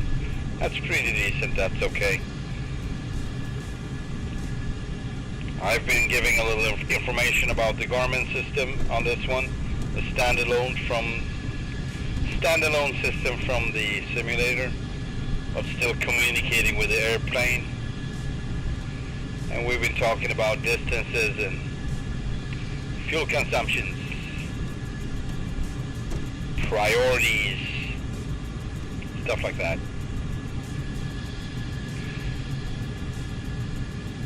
So I wish you a great weekend, Cyber Dummy. It's Friday. So I'm going to be landing at November Zulu Kilo Tango. That's Kaitaia, a northern point of New Zealand. Elevation of, what was it, 250 feet, I think, feet. And let's check in it again. Waypoint info, runways are 4,600 feet, so they are not that long, really. We're probably going to land on 30, runway 30. So I'm actually going to set up the OBS as I'm on heading mode right now. So if you're here, tail chase, this is a perfect moment. OBS, runway heading, and we can check, since we don't have the runway heading, we will check the lines instead. That will tell us exactly how to put this one. That would be runway 30. Just like so. One of these. I mean, check out, it's the other side, so you don't know about it. I would go with this one. Yeah, that's good enough. 300 to 3 is the runway heading. 303 degrees. And we are now returning. We don't have a line. However, we have this. So we know that we will probably approach through this valley right here. Or even so, even closer to the airport. Coming through maybe Peria here. Peria waypoint. And heading from Peria towards MVUN. And that would make a perfect lineup because it would turn, if I would be on nav, it would turn pretty smoothly. However, kind of short, too close to the airport, but you get my idea. I hope you understand what I'm trying to say. Don't go too, if you're on nav, don't go too straight in. You can go, you know, pretty sharp, in a pretty sharp turn, but you can't go very fast then. If you're going fast, you're going to overshoot, and it's going to try to come back and forth. So if you're reducing your speed, you're able to take that turn in 90 degrees, no problem. But with this bird, I overshoot a lot. So that's why I'm saying it. Okay, we are now going to reduce, reaching 100 miles out. And we are 4,000, that's bingo fuel. We're going to reduce the power to around 3. Fuel flow 3,000. That's where I'm going to stay right now. And for not losing too much speed, I'm going to go down to 10,000 feet with a descent rate of, let's say, 2,000 feet per minute. And we should be able to keep as much speed as possible.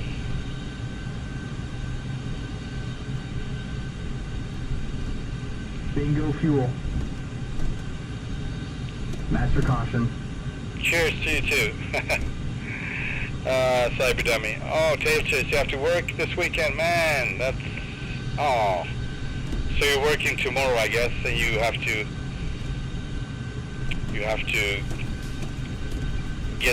get going now, or? Alright, let's see if we get some information now. Nearest airport list, still nothing. This is crazy. We're 88 miles away, and we still don't have any information or... Alright. Maybe after this. Maybe after this. 119.22 Tango Charlie. Goodbye. New Zealand Center. New Zealand Center tree 82 Tango Charlie 12,900 feet. 382 Tango Charlie, New Zealand, center altimeter. New Zealand! Yay! Radar contact continue. 2956. 2956. There we go. And nearest airport list. We got it. We got it. Traffic. Select runway, runway 30. Announce full stop. Position. November Zulu Kilo Tango, traffic tree 82 Tango Charlie 80. I can't, I'm stuck. 1,500 Is there the cat sitting on you or what? Is the cat sitting on you, tail chase? Alright, we're going to do the approach checklist now. As we have a little time for that.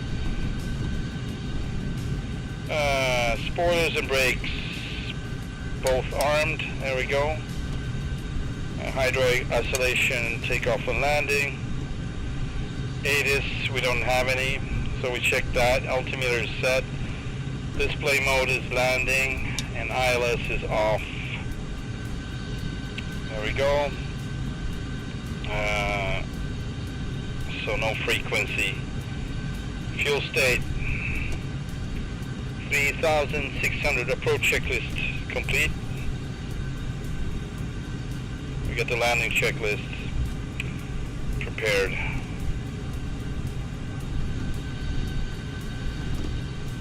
Well, she just left. Okay. Do you have time to hang around until the landing, or you are in a hurry? Ooh.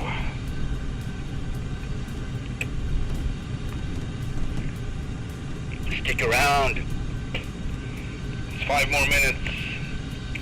10 tops.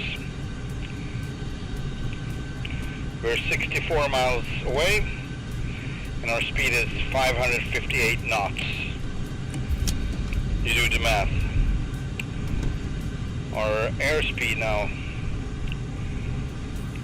0.85, max 0.85. And it seems like if the inner is actually the knots, then it is 465 knots or so.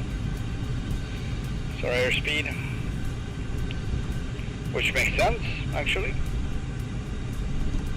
I think it does. As we got, well, let's see what it says. Hang on. Utilities. Winds are 263 currently. Yeah, okay. 60 knots. I'll go to bed around 30 minutes. Alright, so you will probably see my landing then. That's great. Assumably my landing. You never know. Okay,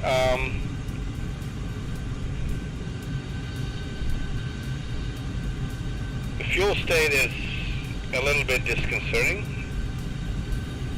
We got 50 more miles, but we don't have much.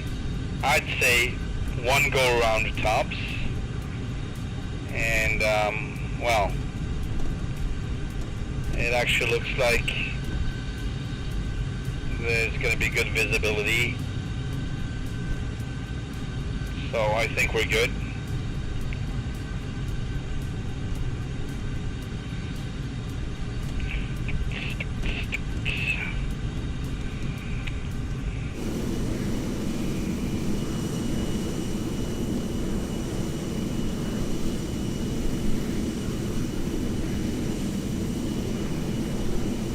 Yeah, so we're probably going to do a pretty sharp right turn and cut the approach as short as we can.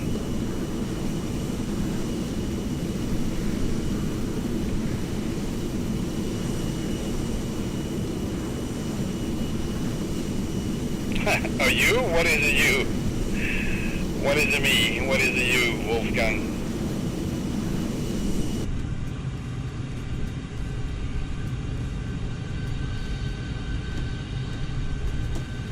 Please define or narrow it down what you mean. I still get, what is this? Bingo, okay, that makes sense. Bingo fuel. So I'm going to set down to new bingo at 2000 just to see if I can do that. For fun. There we go. Hopefully I'm going to remember to put that back. I should include it on my checklist, but I never touch that usually. So this is a perfect moment when you create when you're possibly creating problems for future reference and for future, occasion. Me running out of fuel. Well, yeah, maybe you can say that, but to make a complete U, I will have to run out of fuel actually. Okay, we're gonna turn now, heading 190. Our speed is max 0.83, and our ground speed is 515, decreasing in the turn.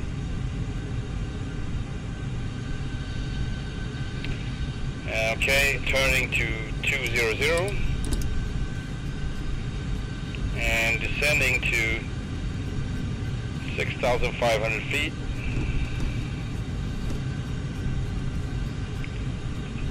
1,200 feet or 1,500 feet per Fuel minute. 3,000. Fuel 3,000. Bingo is not lit anymore though because I changed that to 2,000. That's our new bingo reminder.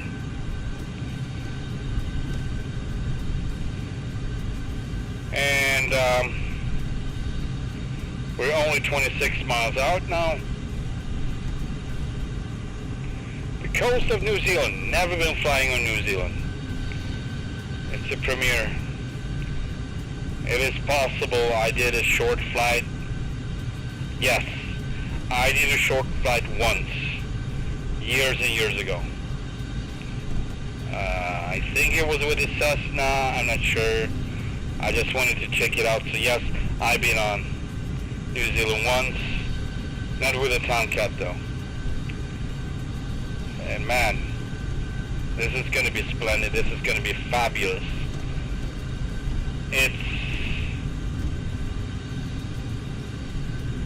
I mean, I've seen pictures, I've seen movies from New Zealand, and it is breathtaking. Breathtaking, totally amazing nature and sceneries, like fabulous, like fable, fairy tale-ish. It's what I usually say about Norway. It's fairy tale-ish, but if you're on the southern side of the equator, this would be the fairy tale. And yeah, this is where they filmed Lord of the Rings, I guess. Willow 2 on New Zealand and England, but New Zealand as well. If everyone's seen Willow, the original movie, this is I don't know exactly where, but wow. I'm very excited to be here, I must say. Alright,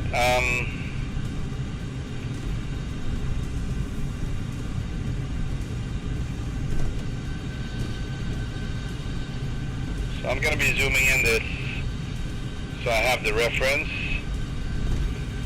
and I'm going to go down to 2,500 feet. 2,000 feet per minute, 2,000 feet per minute descent, and I'm going to turn heading 230, and I'm going to slow down. Fuel state is 2,500.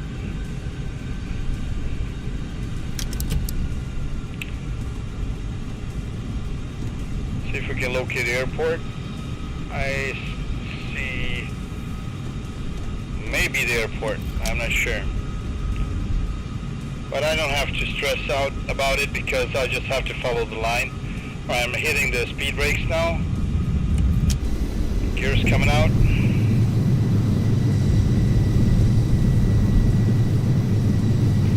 Autopilot disconnect. Flaps 1. Flaps 2. And landing configuration. Landing lights on. I'm going to go through the checklist, but my freaking phone just went out. It's typical. So this, I need to fix this. It can be one more like a stress factor. It's supposed to be better, but yeah, spoilers and brakes are armed. Speed brakes is required. Landing lights on. Gear down and locked. And flaps are full. And we got visual of the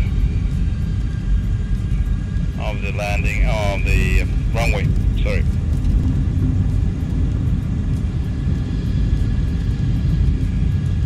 Yeah. So I'm probably gonna try to make some screenshots or something about this. Man, this is gonna be crosswinds. I actually don't have any good, how would I say, 1,500 option. This is the best option we get. Heavy crosswinds. Yes, it's the Heatblur. Thank you. Hey there, Michael. Welcome to the stream. Catching it's the right time because after 900 plus miles, finally landing on New Zealand. 600 feet. And we got variable winds and crosswinds, as you can see. Really not nice. Might be a really hard landing. We don't have much fuel, so... 300. Oh boy. 250 feet. 400. 100. 300.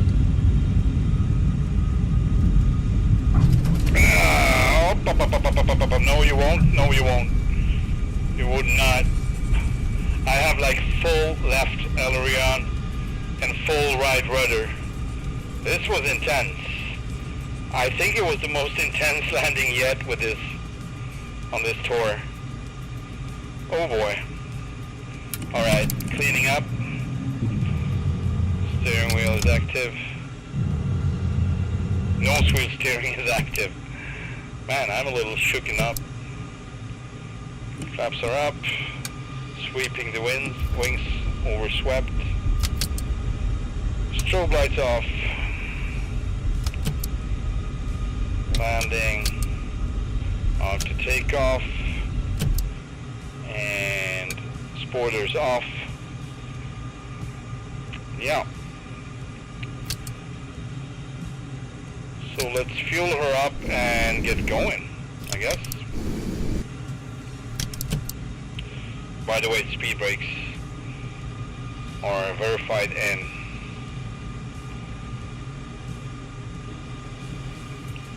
This is really not a good position to be in. Don't want to jet wash any plane here, but alright. As we've been going for so long, I'm going to do easy refueling without shutting off the engines. I'm keen of starting to get going and just going to reset this OBS off. And then we're going to put Kawau as our next active leg. We're going to zigzag our way south on New Zealand. So it's going to be short flights. It's going to be more interesting flying now. We're going to fly pretty much low level, check out the neighborhood. And we're going to have some mountain flying here, valleys probably, as I see it. It's going to be awesome. So, are you doing it the easy way now? Yep. Yep.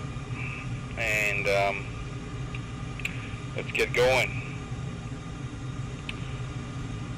This is how we do it right now, at least. Otherwise, I would take a break, but man, this whole trip was a break. Like, over the seas. Alright, let's get going.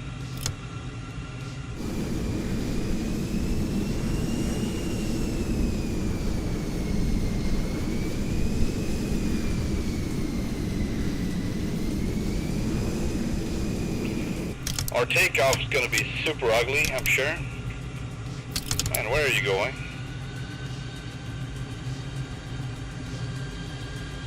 Alright. And it's a really short airstrip and we are fully fueled, so I'm going to check out that windsock before I do anything else, so we get as much headwind component as possible. I'm thinking, hang on a second, we're going to just see what information we can get from the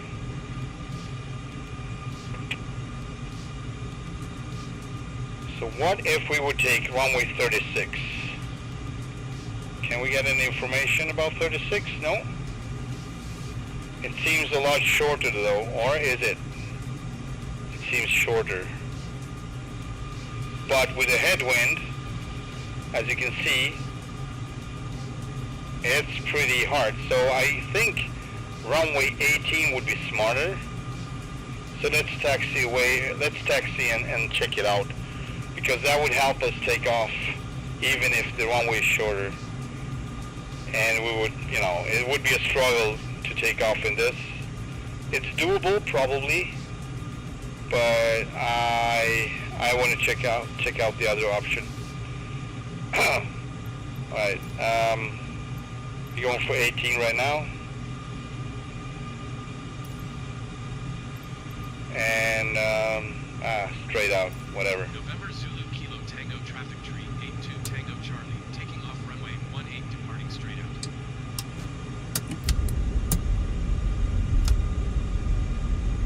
And I'm gonna do the takeoff checklist when we find our positions. I'm not gonna do that just yet. I'm gonna do some of the items, but that's all I'm gonna do right now. Let's taxi out.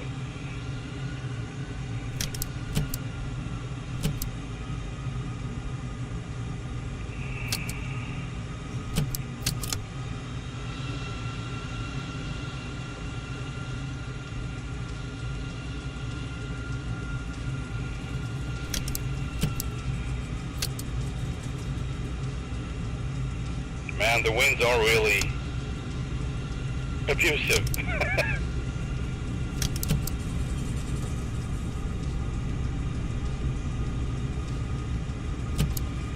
Alright, this runway looks so freaking small, but I think this might be, oh man, super short, super short. Oh no, no, no, no, no, no. That's not gonna cut it. Darn it. Alright, let's taxi away to runway 30.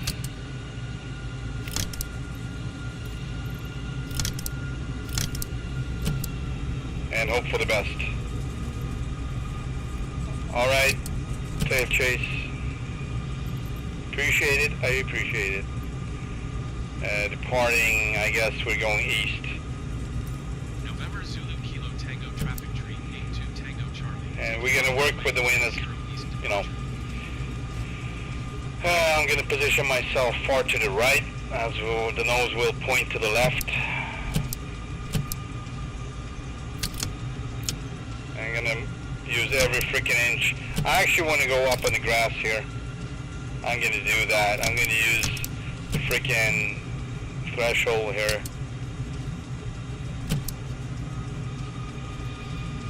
Just to be safe.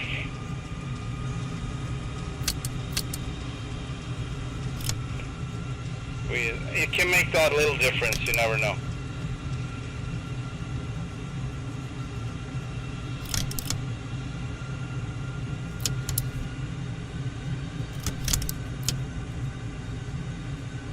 Alright, let's do the checklist. I know this looks ridiculous, but it is what it is.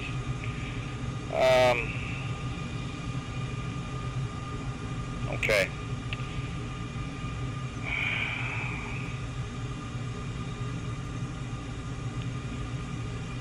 Takeoff checklist.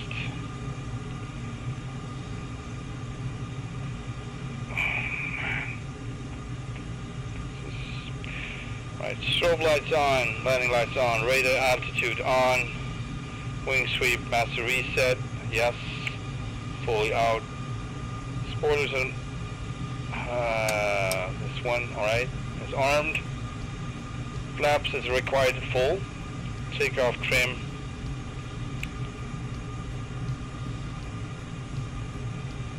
Is set. Speed brake verified in.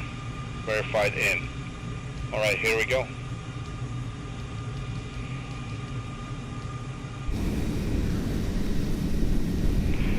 Oof. I'm actually pretty nervous about this. Look at the winds. Like that's crazy. Alright, let's see what we can do here. Oof. Alright.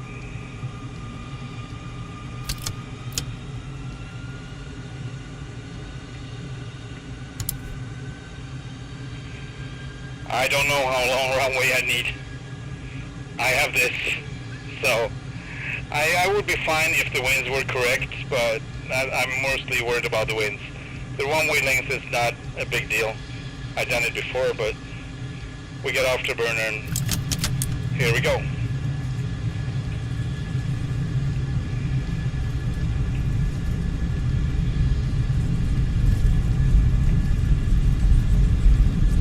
Airspeed alive.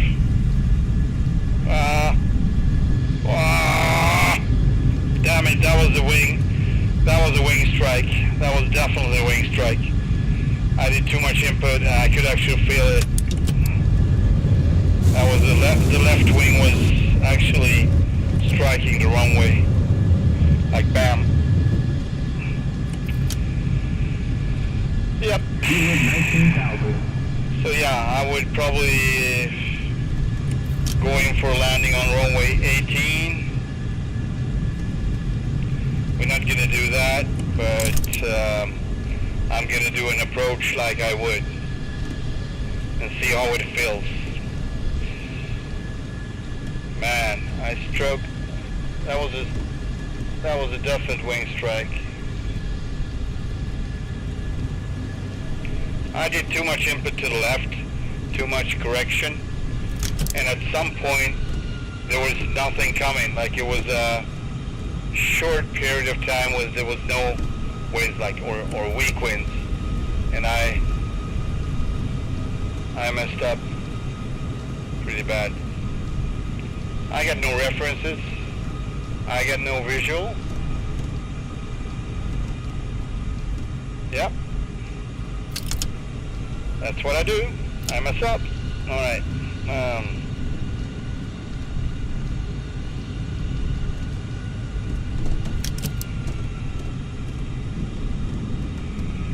I see it now.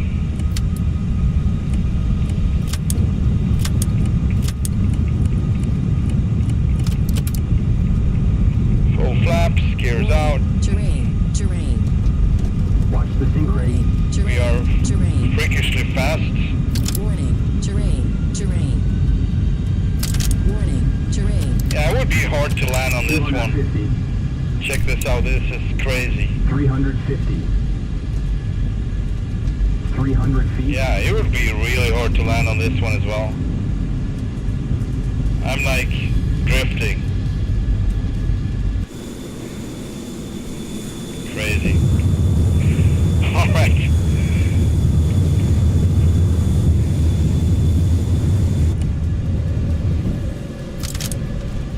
Okay.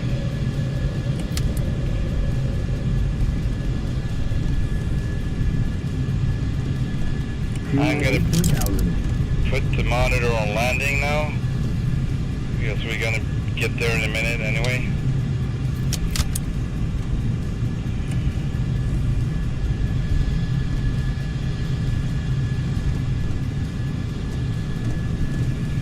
And it is storming out here. Caution. Warning. Terrain. Caution. Terrain. Okay, I'm gonna inhibit her, thank you. I'm well aware of that. Blah. Fuel 17,000. 17,000 fuel coming off the burners.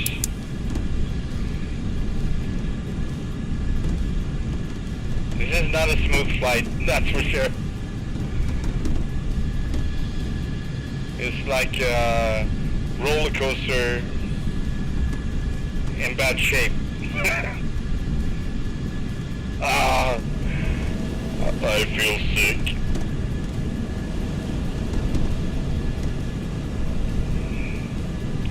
Trying to enjoy the environment. It's not easy.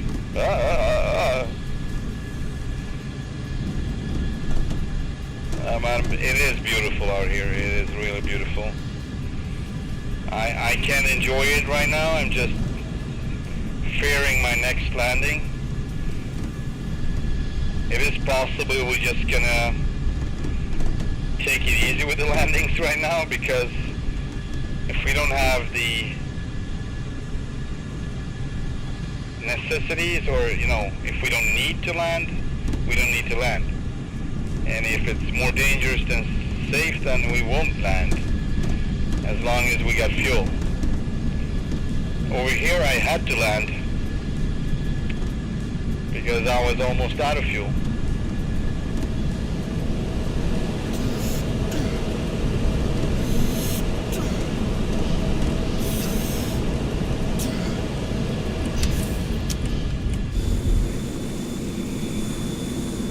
Look at that. It's like nervous.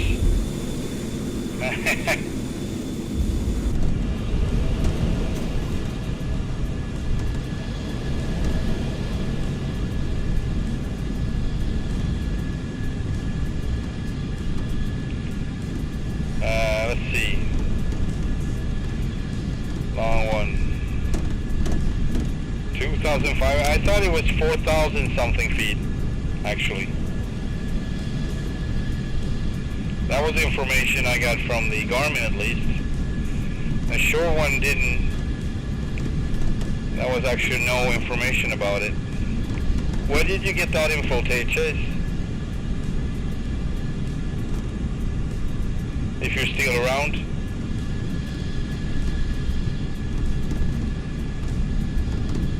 It makes sense. 2,500. It feels more like it was 2,500 actually. It is possible the information in the Garmin is not accurate.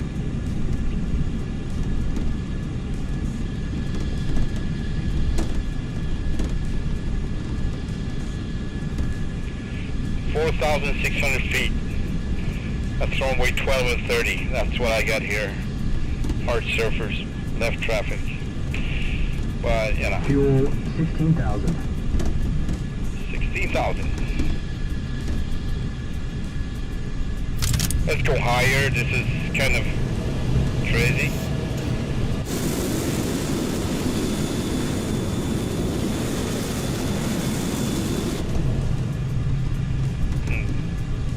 Michael, boss bag, what? Welcome to the stream, barf bag.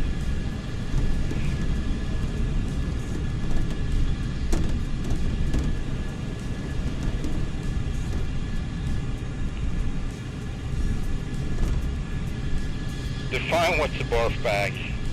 Never seen one of those.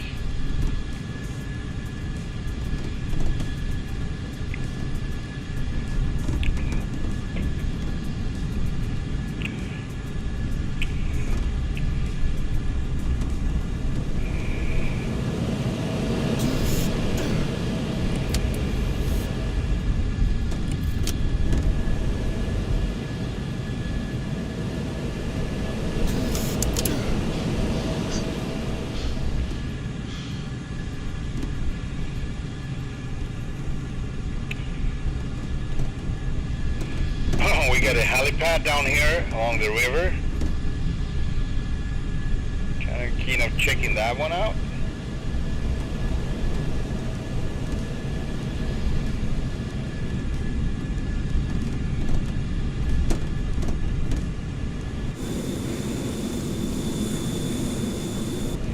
Oh, now, I'm sorry, Michael, for being so freaking slow. Sometimes, you know, I apologize. It was like 6 months later, I was like, ah, perfect. Jesus Christ. How embarrassing. It's kind of funny how slow I am sometimes. Jeez. Man, I can't believe this is happening. Fuel 15,000. I'm so sorry.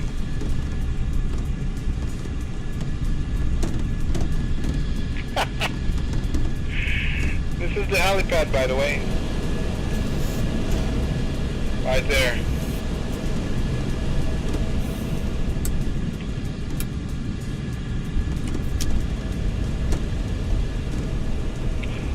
Yeah, it's a bumpy ride for sure. I would feel sick. Anyone else feel sick? I know I do.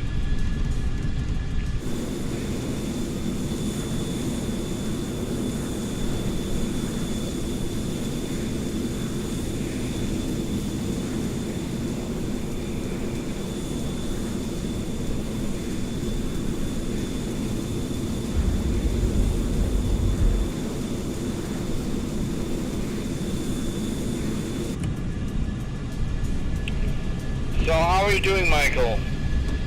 I hope good. It's a weekend now. Best day on the whole week, Friday. Not for all of us. Mr. Tail Chase, he's gonna work tomorrow, so I feel for him. Let's take a silent.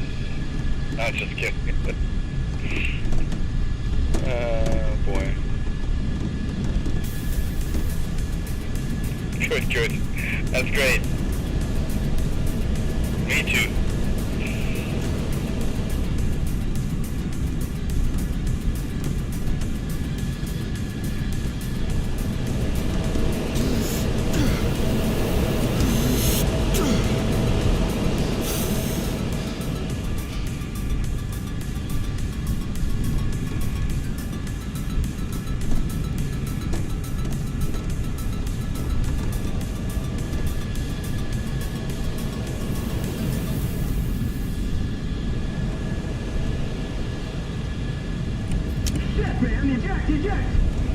Your drama queen.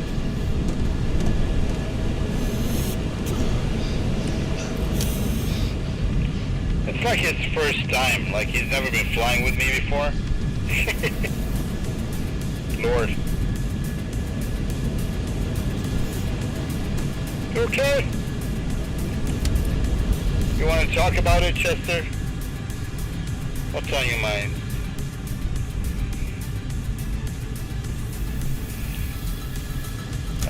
Michael, I'm flying Tomcat tomorrow for TACT on a huge DCS. Nice tournament. Are you gonna stream it? Or is anyone gonna stream it so one might watch it?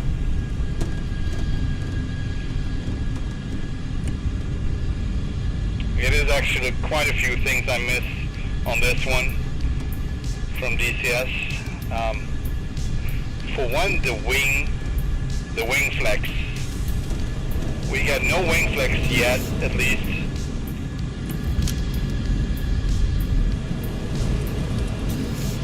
As you can see.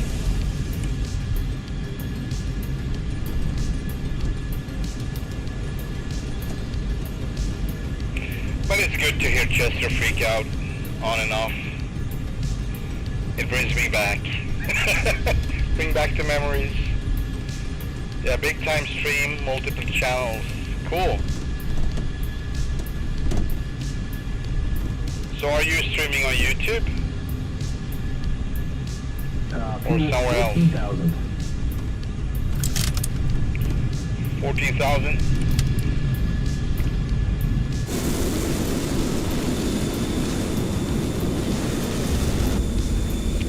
I actually made a skin, a livery in DCS as well, but I kept the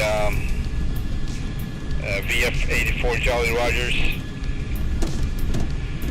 I just did slight, added my name and my friend's name back and something on the tanks, or logo, you can say, and a big brown grizzly on the front, on the nose, as in Papa Bear, which is my call sign. Don't know why.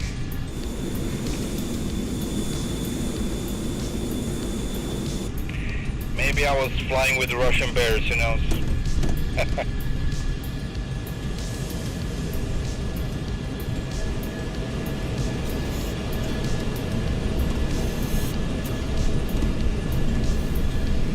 Man, I missed this.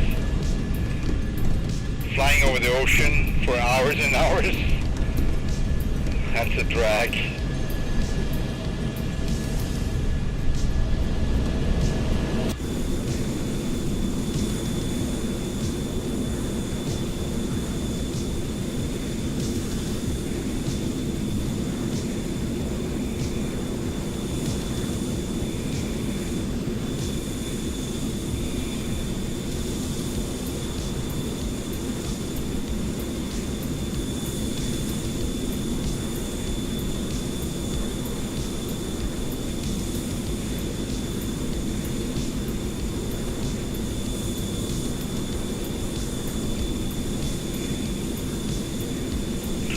Alright, I'm gonna check out your channel, Michael.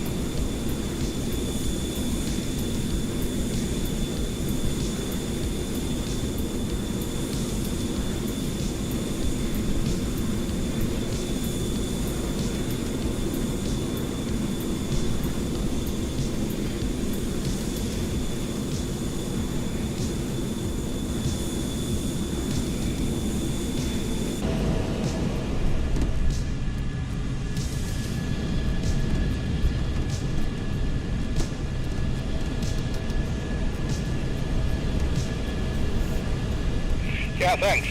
I appreciate it. I did this one on the DC Tomcat from start in lack of this. But as soon as this one got around, I was like, I have to do it for the Heatblur. I just have to. And that was the original plan. I wanted to have a decent, cool personal livery as a tribute for the Tomcat, and then fly it around the world. That was Fuel 13,000. that's been in the makes for a while now. Like I wanted to do it. Now we're on it, day 15. New Zealand.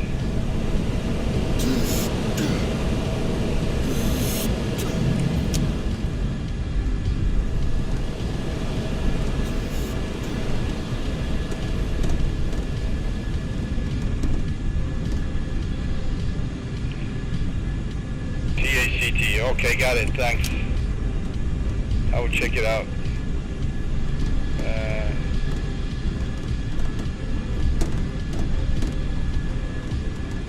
Oh boy.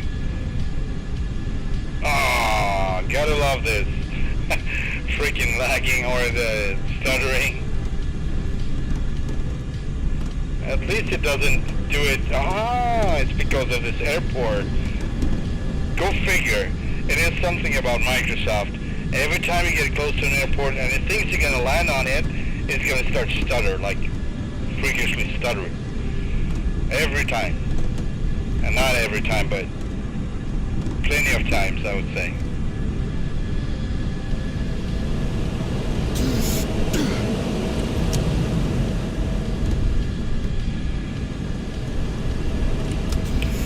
I think our airplane is a little dirty, so let's just wash it off a bit, shall we?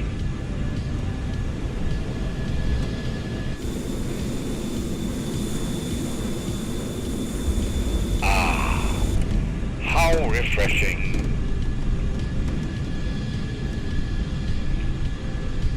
Yep, this is a good shower. Really good one. Yeah.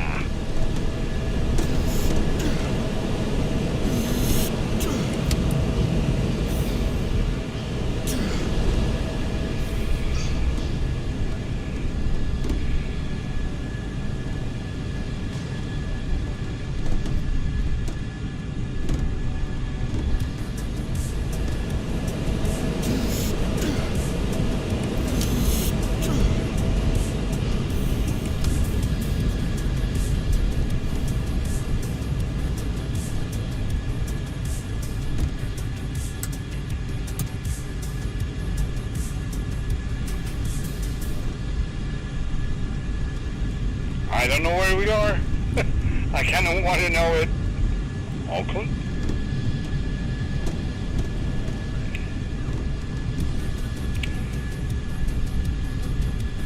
Hang on.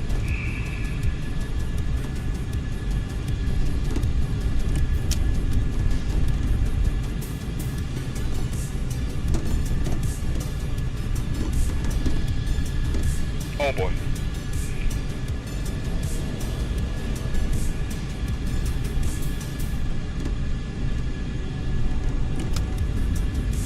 Where the heck are we?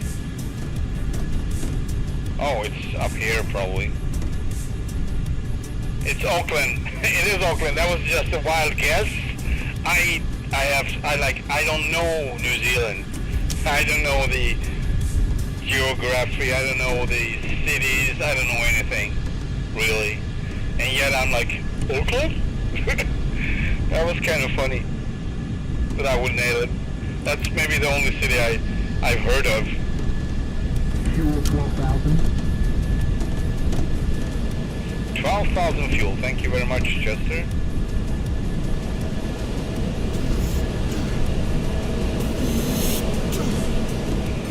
Yeah, that was painful, for sure.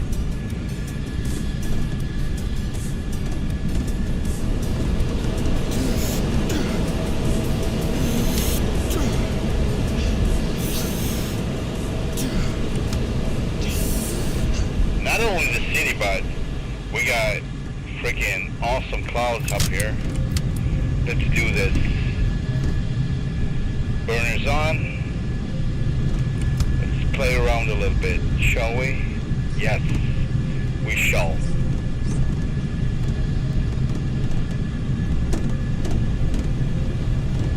Yeah, thank you, Michael. I appreciate it. Yes, I'm doing it.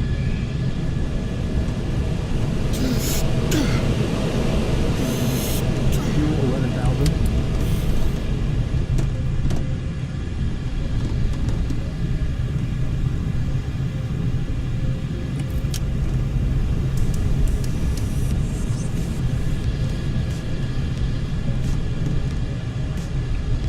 Coming off the burners.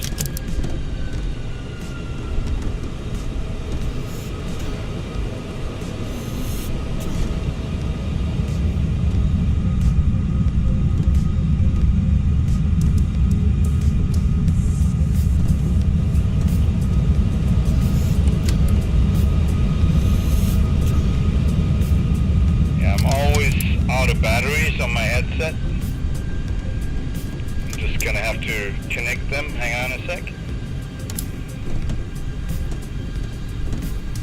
Seems steady enough.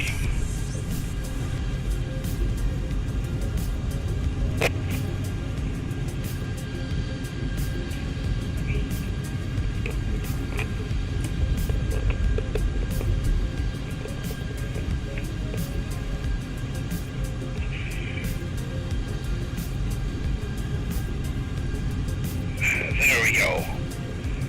MFS crashed at all in the 15 days? Well, no, not for me, at least.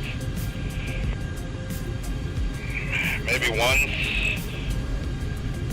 but you never know the reasons. As you know, it can be lack of resources or whatever, but no, it's been running pretty good lately. And I always have, you know, right now it seems to be pretty good. The CPU load is at 38, 29%, 30%, and my GPU is running full. And that's usually not the case. So when I'm on the west coast of US, GPU is running like 65%, and the CPU is running way higher. As I understand it, it's not multi-threading. Multi-threading, or how do you say? Like, anyway, it doesn't use the full potential of the CPU, but it's really pushing it. So there seems to be like different depending on where you are. Fuel 10,000. This is how it should look like good frames, good movement, good smooth experience, and the graphics card that's running 100% or close to 100% at least. In my case, I can't answer for newer badass graphic cards, but my 1080 Ti, that's how it's running, and that's how it should be.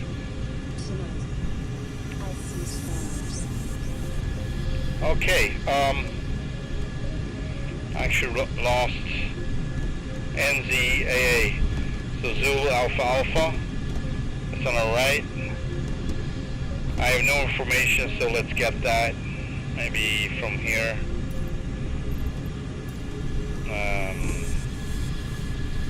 ATIS, yes, please. Auckland Airport information, Oscar 2000 Zulu. Wind 250 at 12. 250. Heavy rain. Night conditions, ceiling 1,300 feet broken. Temperature 18. Viewpoint 10. Altimeter 29.38. ILS runway 2938.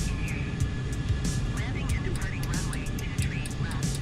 23 left. Our aircraft say direction of flight. Okay. It's basically straight in, but not any longer, but we can change that. Let's see. Touch and go. Auckland Tower Tree 82 Tango Charlie is 6 miles southeast, 10,200 feet. Oscar will touch and go. 382 Tango Charlie Auckland Tower. Altimeter 29.38 wind 250 at 12. ILS runway 23 left. Enter left base runway 23 left 2 Tango Left Charlie. base.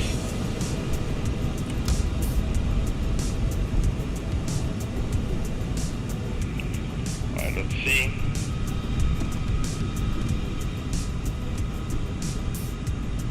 Okay, everything is set.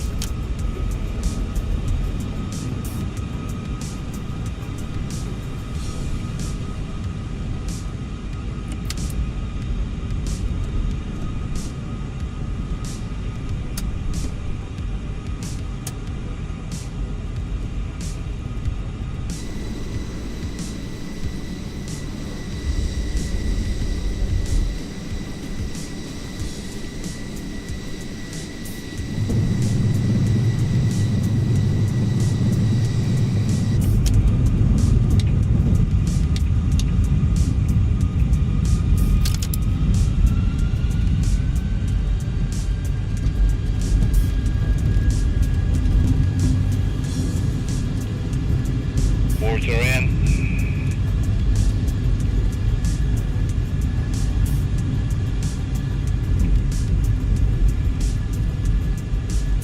Tango Charlie wind 250 at 12.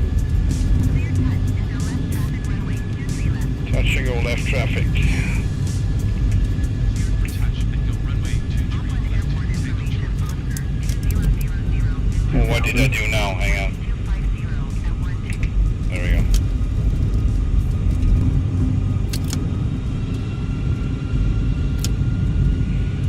Sail and no flap configuration. 1,500. I'm just gonna try to do that so I get, you know, a little faster approaches. 1,000 feet. Alright, there we have the Microsoft stutter. Oh, you're gonna land. Okay, 900 feet. let's surrender. Let's do 800. everything that we should have done like 700. forever ago. Full flaps, 600. gears down and locked. 500. 500, 400 feet. Oh, please stop the stutters. 350 feet. 300, 250 feet. 200, 200 feet. 100 feet. 100, 50. 50, Oh boy.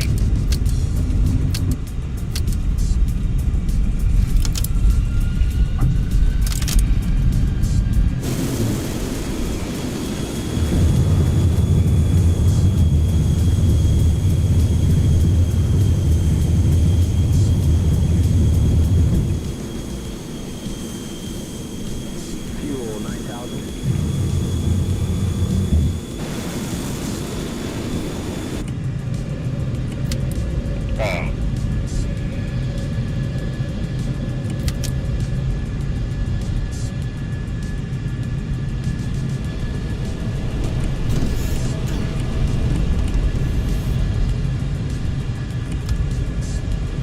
We're drifting away. Not lined up anymore. It's crazy.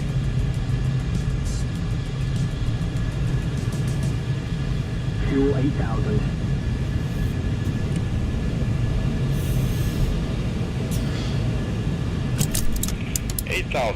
Alright, I think we're gonna refuel here and then we're gonna continue straight south. Or we can actually make it to the next one. Hang on.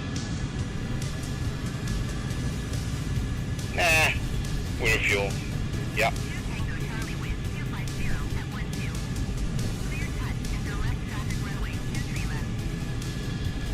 I actually want to do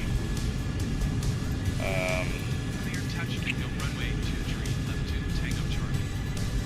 hang on a second. Cancel landing intentions. Ah, this is so crazy. No, I would like to land instead. Thank you very much. Okay, land. Whatever they would say.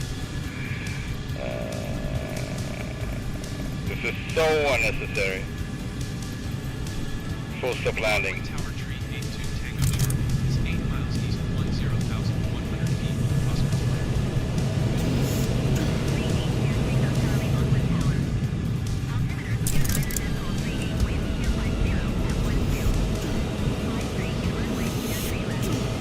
Straight runway. Whatever it was. Fly straight in runway 23 left 2 Tango Charlie.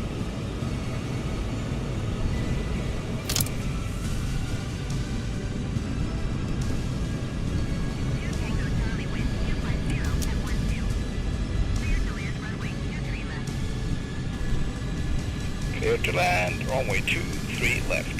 Clear touch Tango Charlie. runway 23 left 2 Tango Charlie.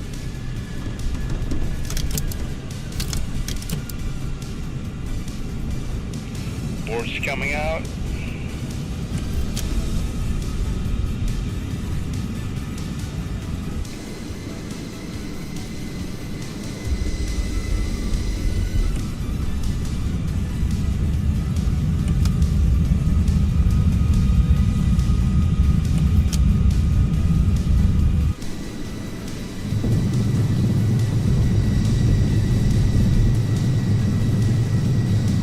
Oh boy, what it stutters.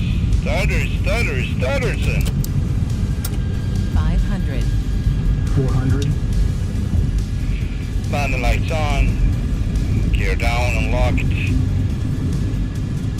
Stutters present. 350. Full flaps. 300. 300, 250. We're too freaking fast, that's for sure. 150 feet. 100. Alright, brakes coming. 50. 50,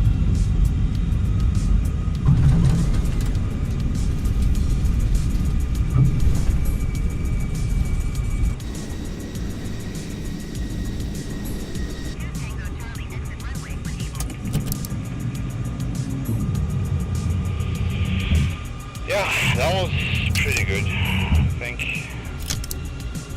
I'm glad, I'm happy with this.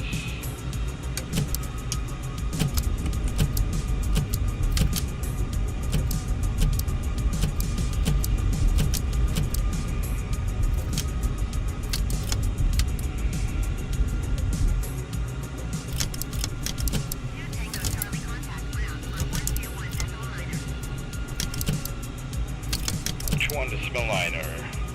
121.9 2 Tango Charlie. Goodbye. 1 decimal liner.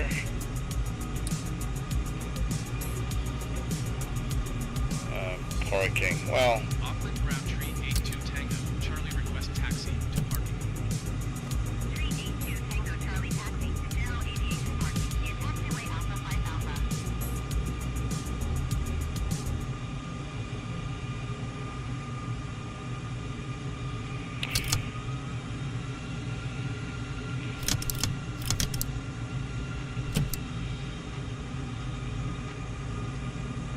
Tango Charlie acknowledged last transmission.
Okay, let's have we need fuel.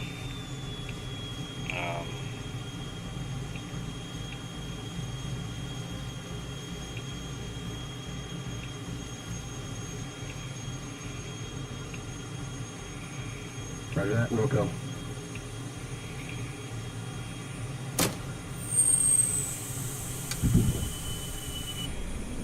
And let's stretch our legs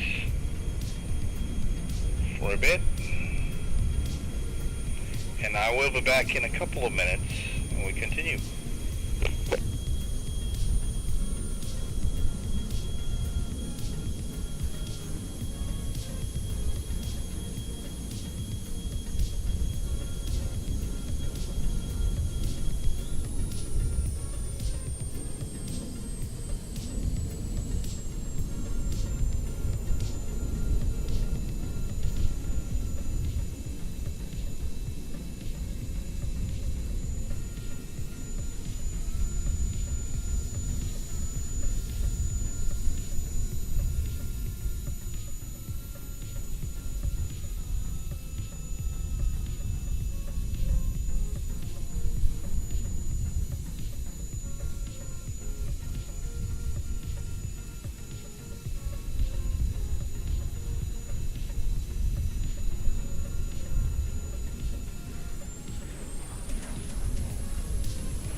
Hello.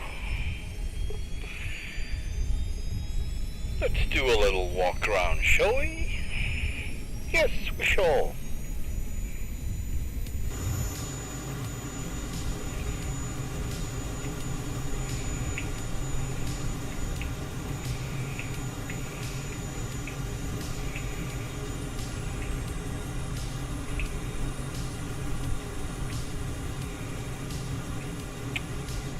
Tap, tap, tap, tap.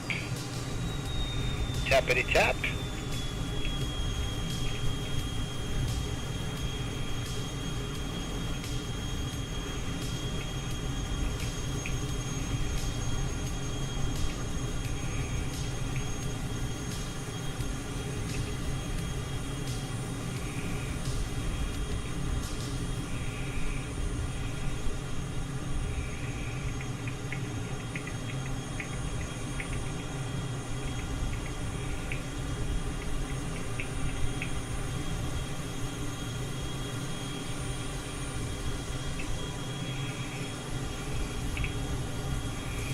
Oh boy.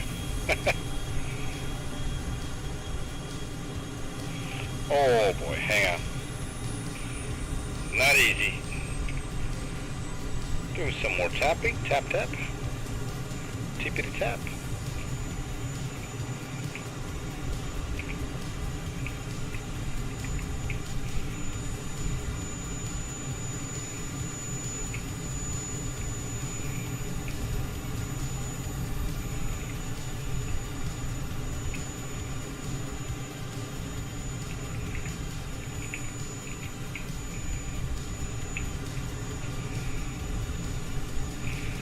And let's check that wing.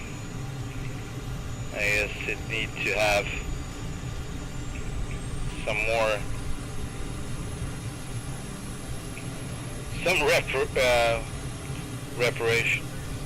repairs after me striking it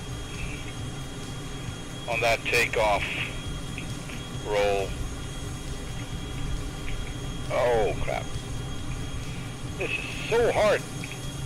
Not easy at all. Oh man, hang on.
That was a head strike.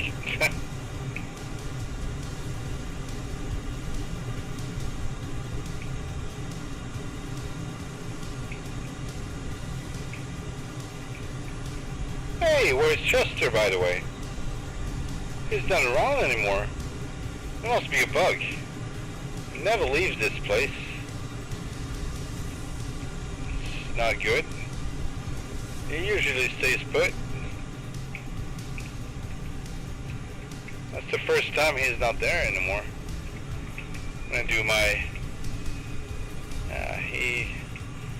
he too had to use the restroom, I guess.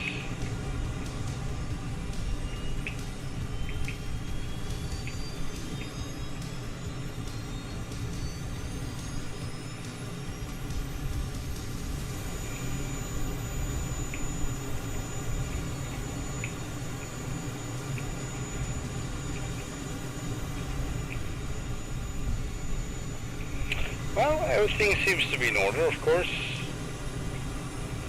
Let's get back to the cockpit. See if he reappears.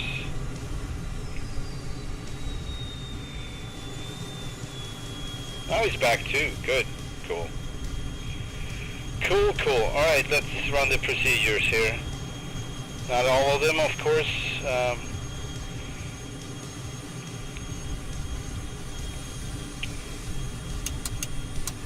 Lights, right engine, air source, cranking right engine, no, right engine, there we go. Fuel on, fuel on.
Okay.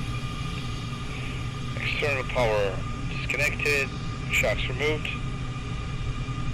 and ladder stowed. Canopy coming down.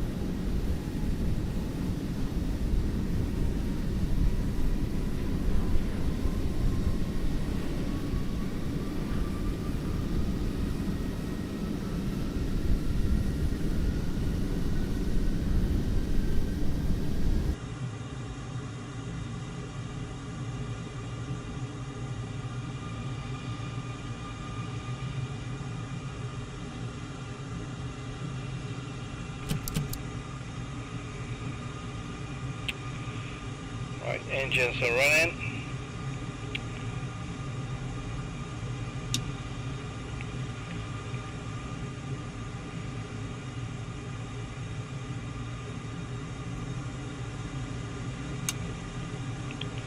I'm gonna go through the checklist real fast.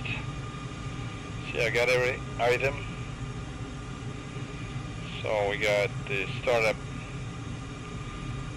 park brake applied, yes. Oxygen, vent, airflow. Oxygen on.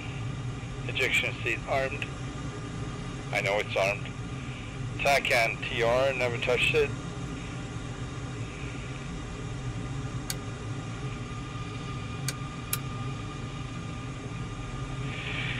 ARA63 nav on and bit. Press and release. Check, I done that. UHF radio on manual and both. Check.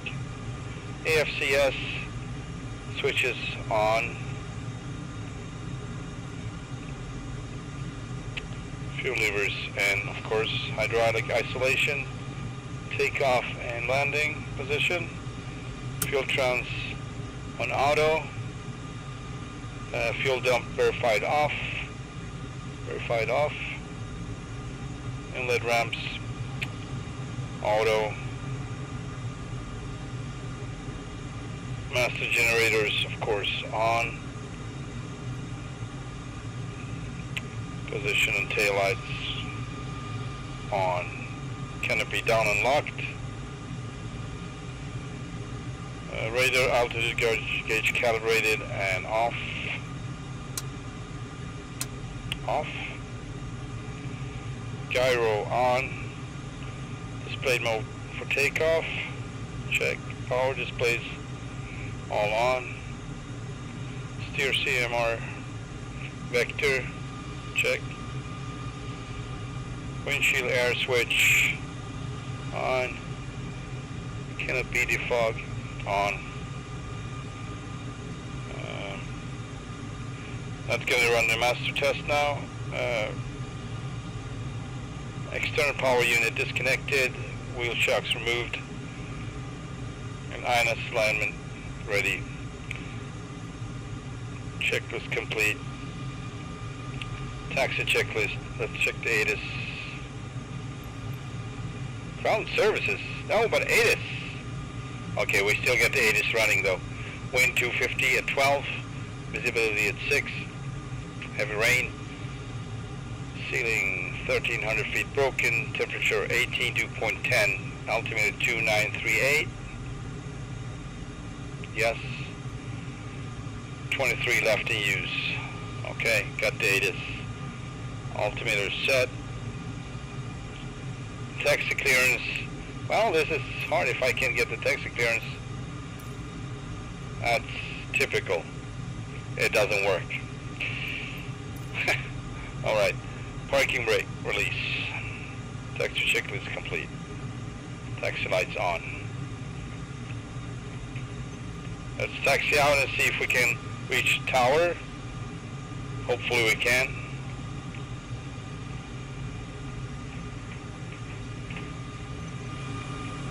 Right, my rudder pedals are not free.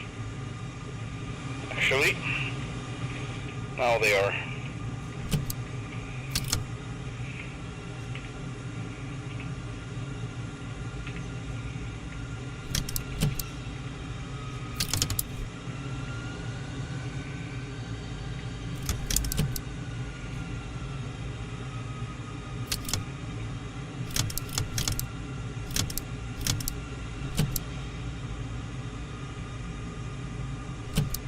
For those who haven't heard me say it yet, I'm sorry about the clicking noises.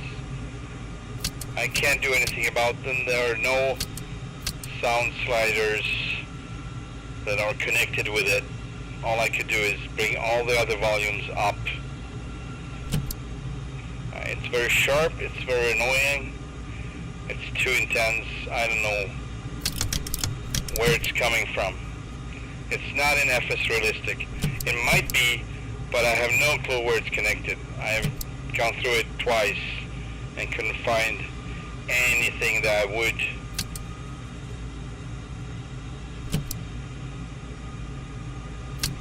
I think it's in the plane.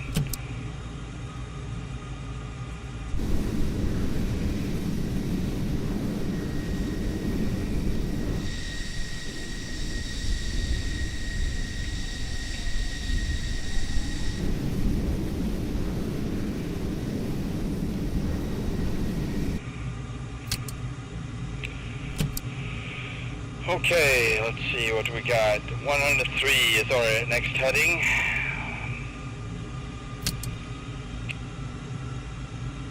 One 103.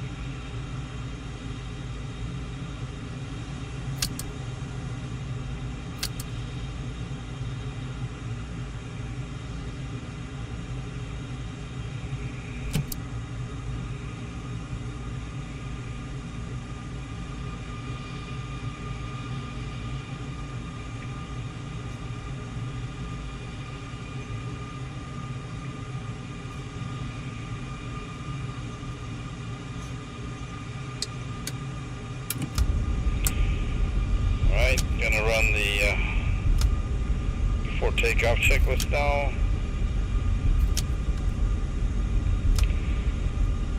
Strobe lights on, taxi lights on, radar altitude on,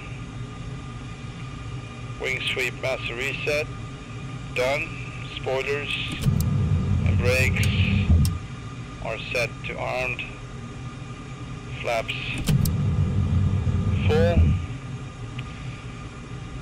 takeoff trim looking pretty good.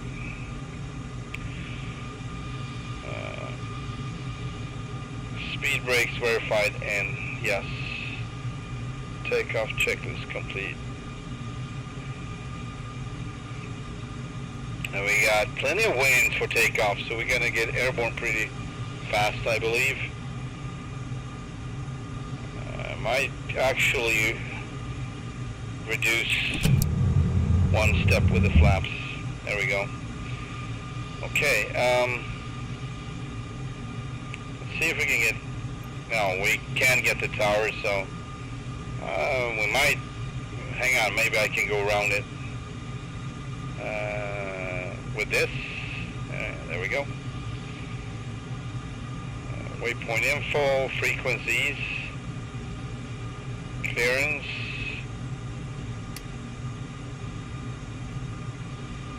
Yeah, there we go. No? Okay. How about the tower? 118700. See nothing. Well, so we're gonna hear them complain about us taking off without any permission. It is what it is. It's okay. It's Microsoft Flight Sim. In a nutshell. There we go.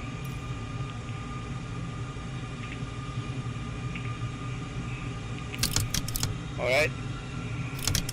Parking brake release. Click, click, click. Are you ready, Chester?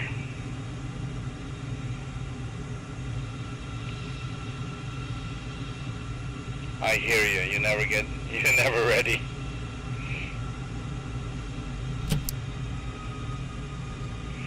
If you want to eject, now is the time. Just kidding, obviously.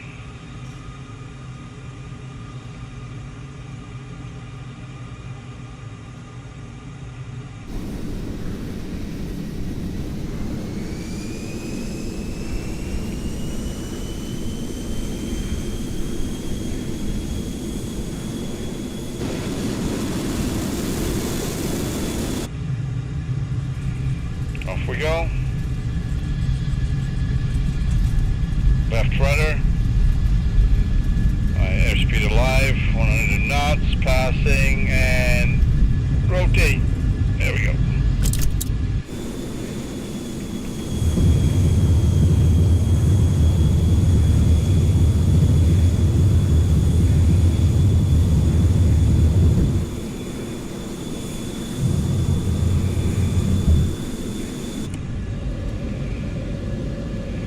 Alright, turning 103.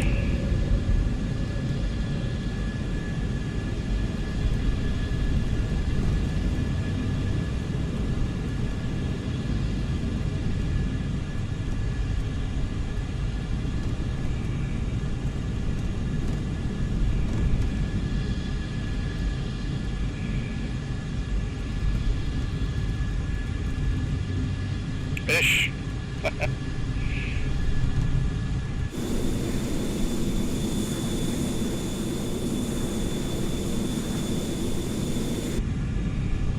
Alright. Autopilot, nav, altitude hold.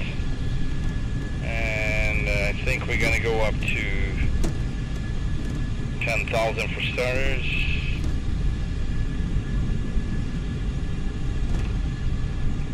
Rate of 3,500 feet per minute.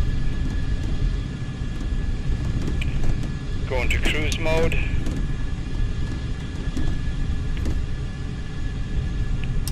And hydraulic isolation flight and brakes off.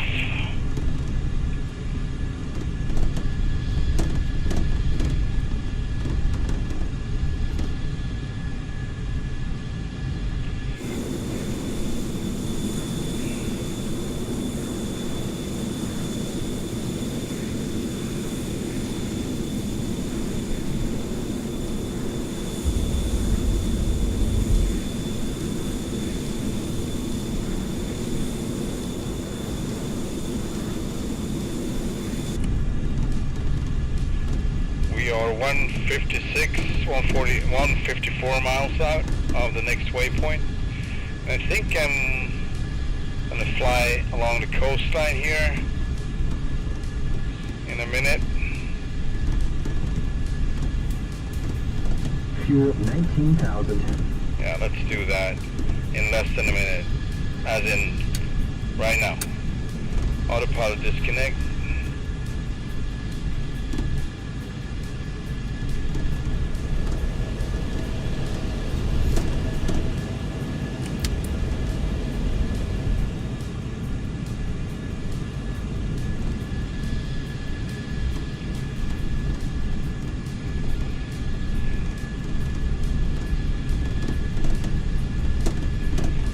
Beautiful New Zealand.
That's for sure.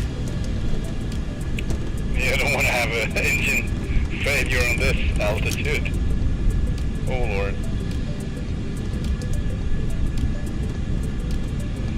Oh, that scared the crap out of me.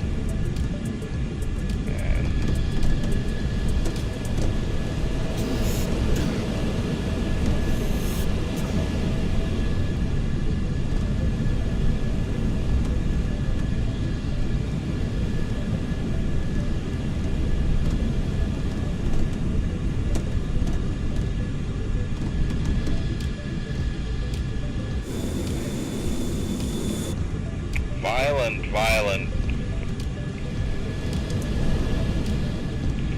11 shakings.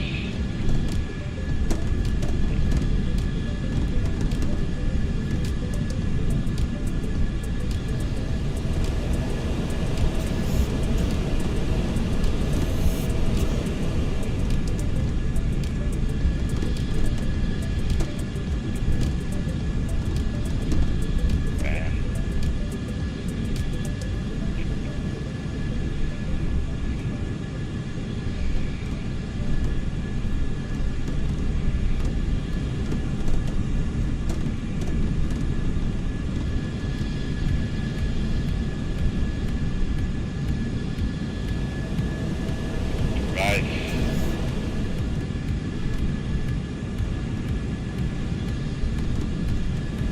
$500, $400, $300, $200.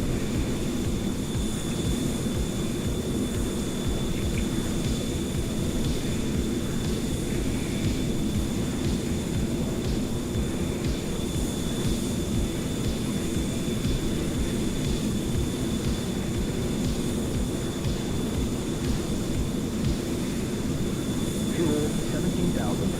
17,000.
Oh, what now?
$500, $400, $300.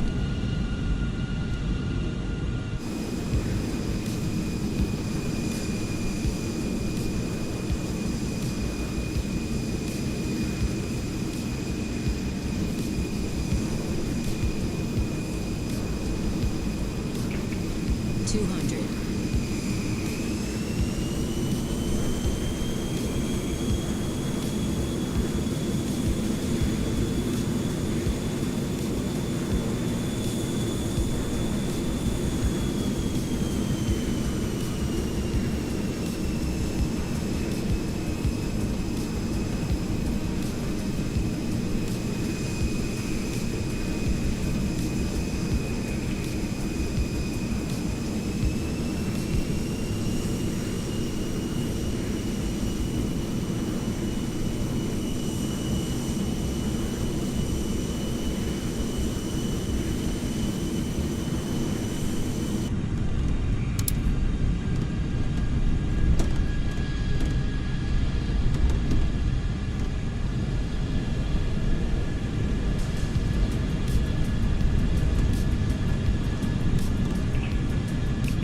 detail here is amazing.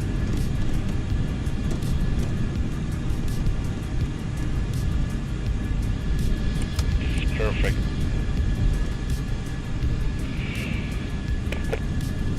It's kind of like you just want to go down there and make a road trip, or take a road trip, or do some hiking, whatever, you know.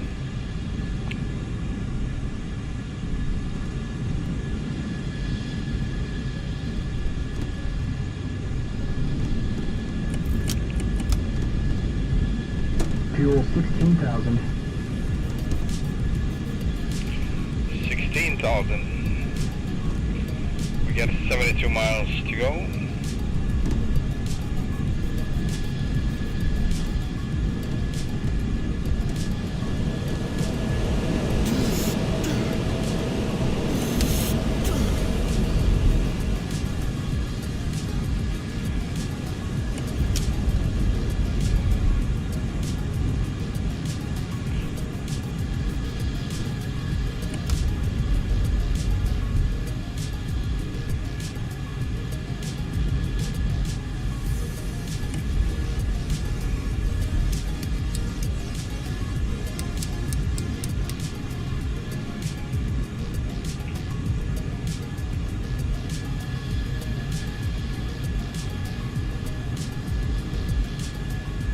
More showers ahead.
Cool.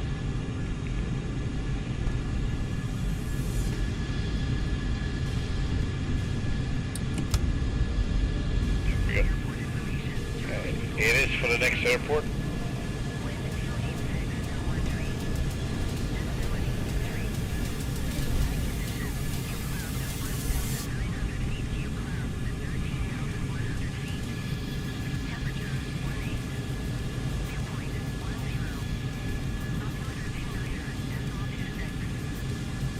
29er.26.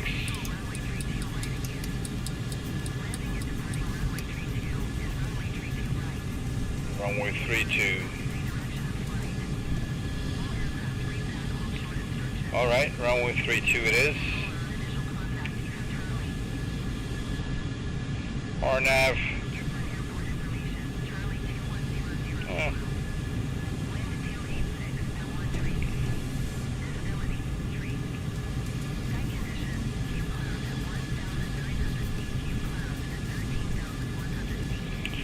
I'd rather set the OBS for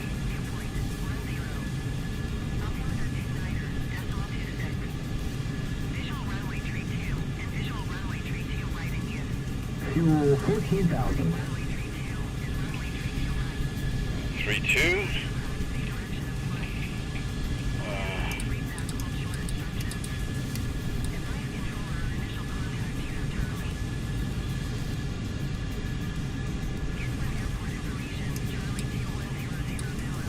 There we go. It's set. Visibility 3. That's not much.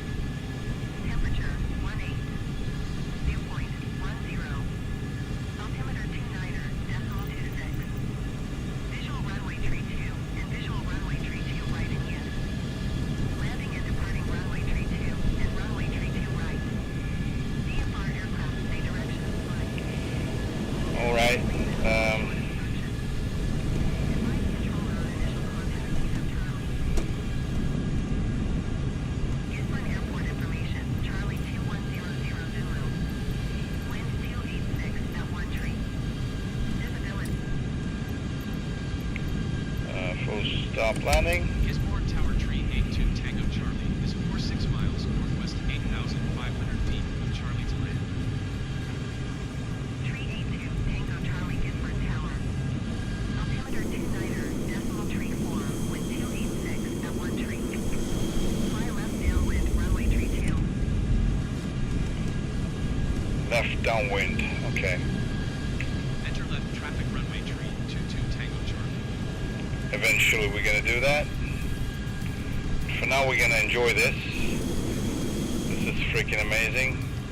And kind of dangerous. If you're gonna fly right into it at least. I don't think I'm gonna do that.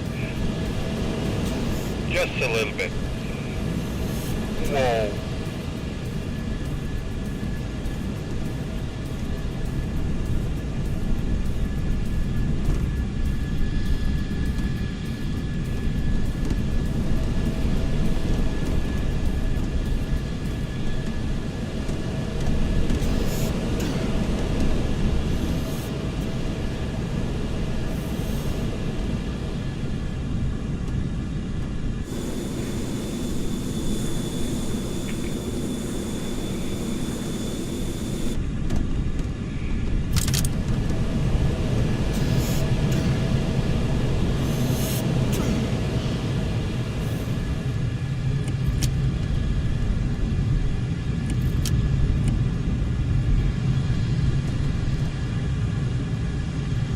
Fuel 13,000.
This is freaking awesome.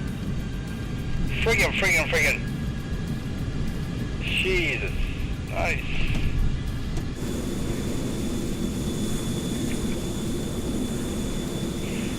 Friggin' awesome. Wow. Woohoo! Yeehaw! Oh, jeez.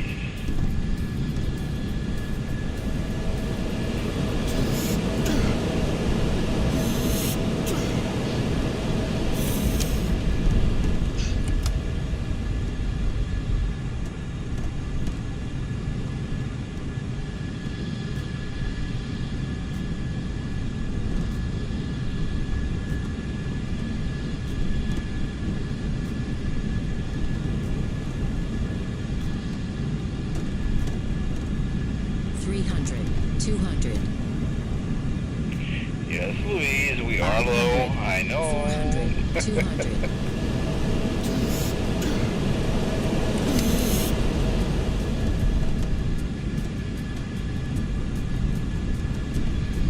300, 100. 100.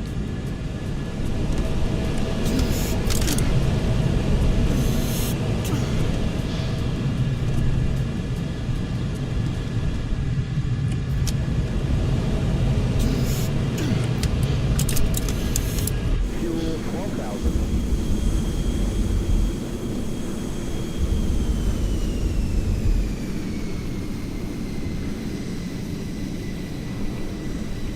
What a picture. Beautiful. Sorry about that. That's it.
Wow. Fuel 11,000.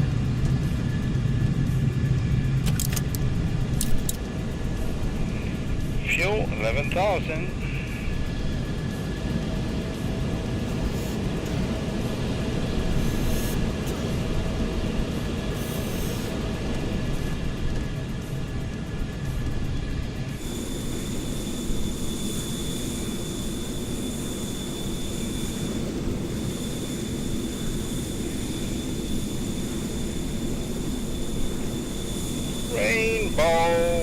Rainbow, and it disappeared. Just as I was taking the shot, it just disappeared. No problem, man. Ooh, I see a hole. I saw that hole.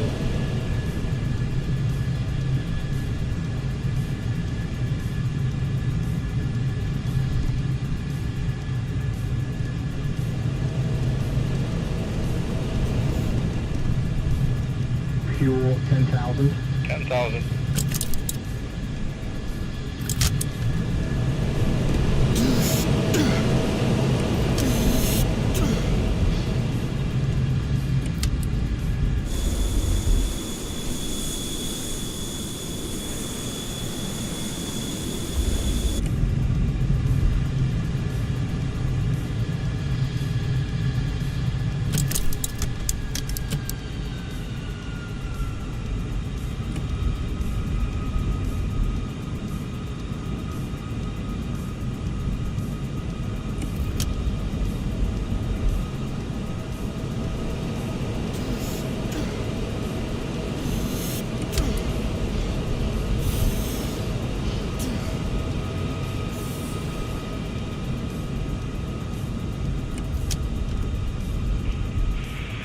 Like I said, it looks like a fairy tale for sure.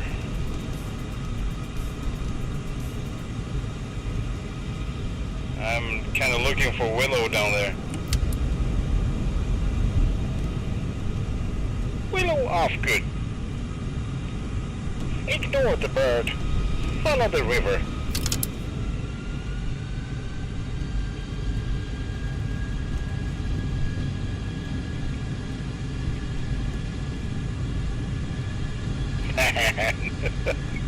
These small roads everywhere.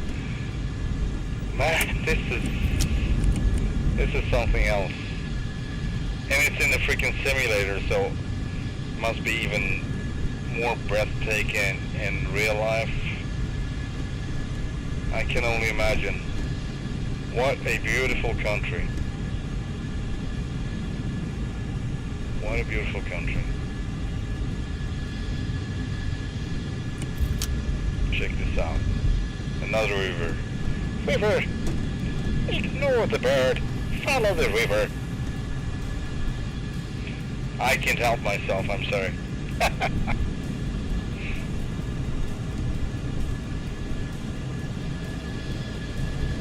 Once again. Ignore the bird. Follow the river.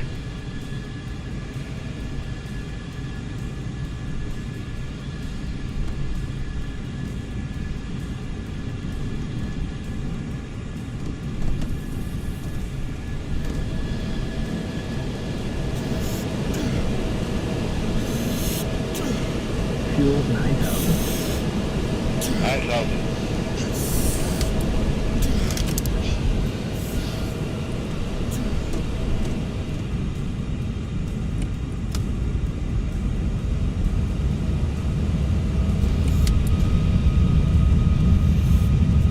Wow.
8,000. 8,000.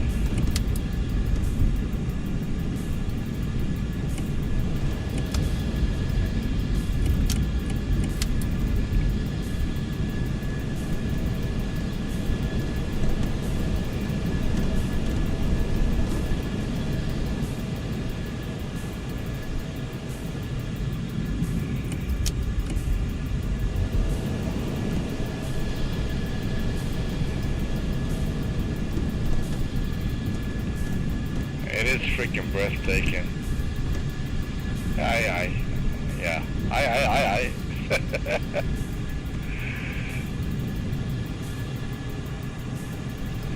That's the sound of amazed. Of being amazed. Aye.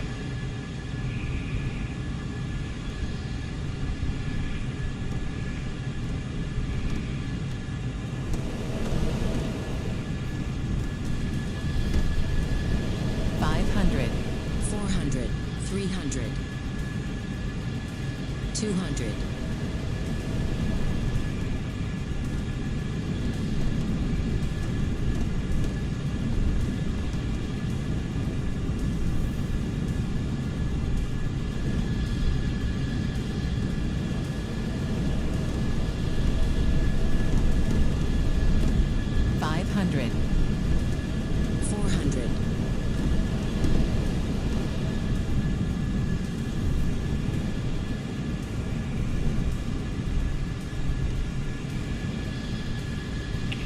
Alright, we are supposed to go left traffic, so we're just going to do something like that.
There's our strip, our airfield.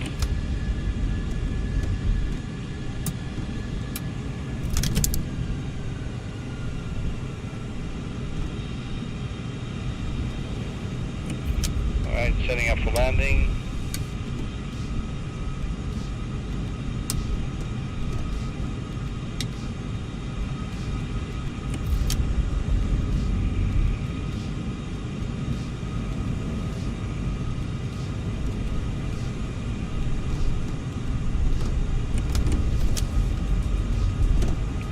South.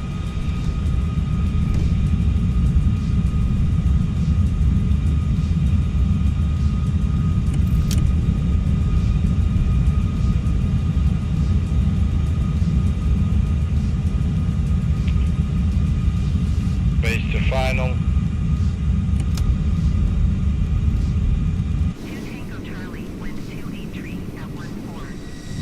Clear to land runway tree 2. Clear to land runway tree 22 Tango Charlie. 2,000 feet.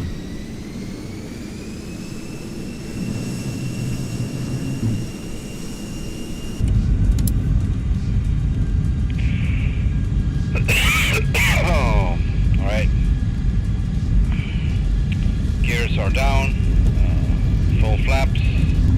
1,000. Brakes are armed. Landing lights on. 900.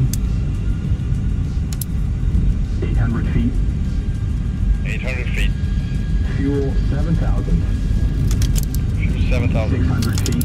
600. 500. 450. 450.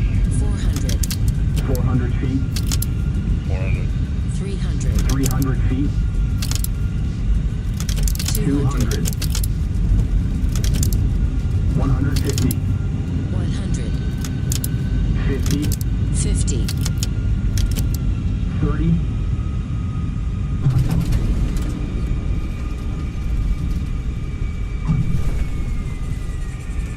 That was more or less like a carrier landing. Charlie, exit runway. It was hard enough to qualify for that. Alright.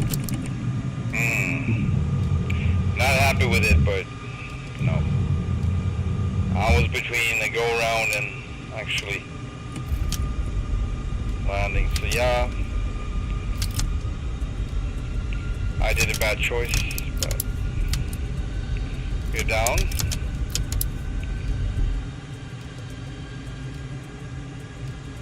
And for everyone who knows, this was not a big deal for the Tomcat.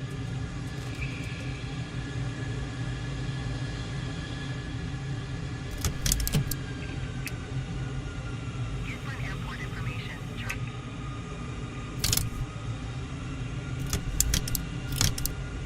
2 Tango Charlie. Contact ground on 125.6. 125.6. Tango Charlie, thank you. 125.62 Tango Charlie. Goodbye. Goodbye. Goodbye.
You know what? I think we're going here instead. Oh, this is interesting.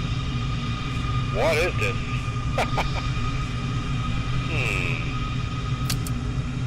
Okay, okay.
Roger.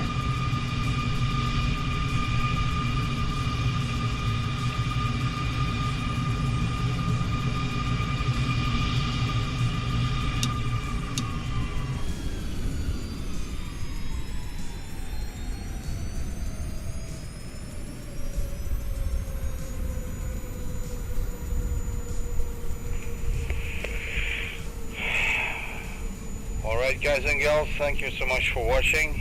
It's time for me to leave. It's been a pleasure streaming and flying with you, and hope to catch you on the next one. Thank you and good night.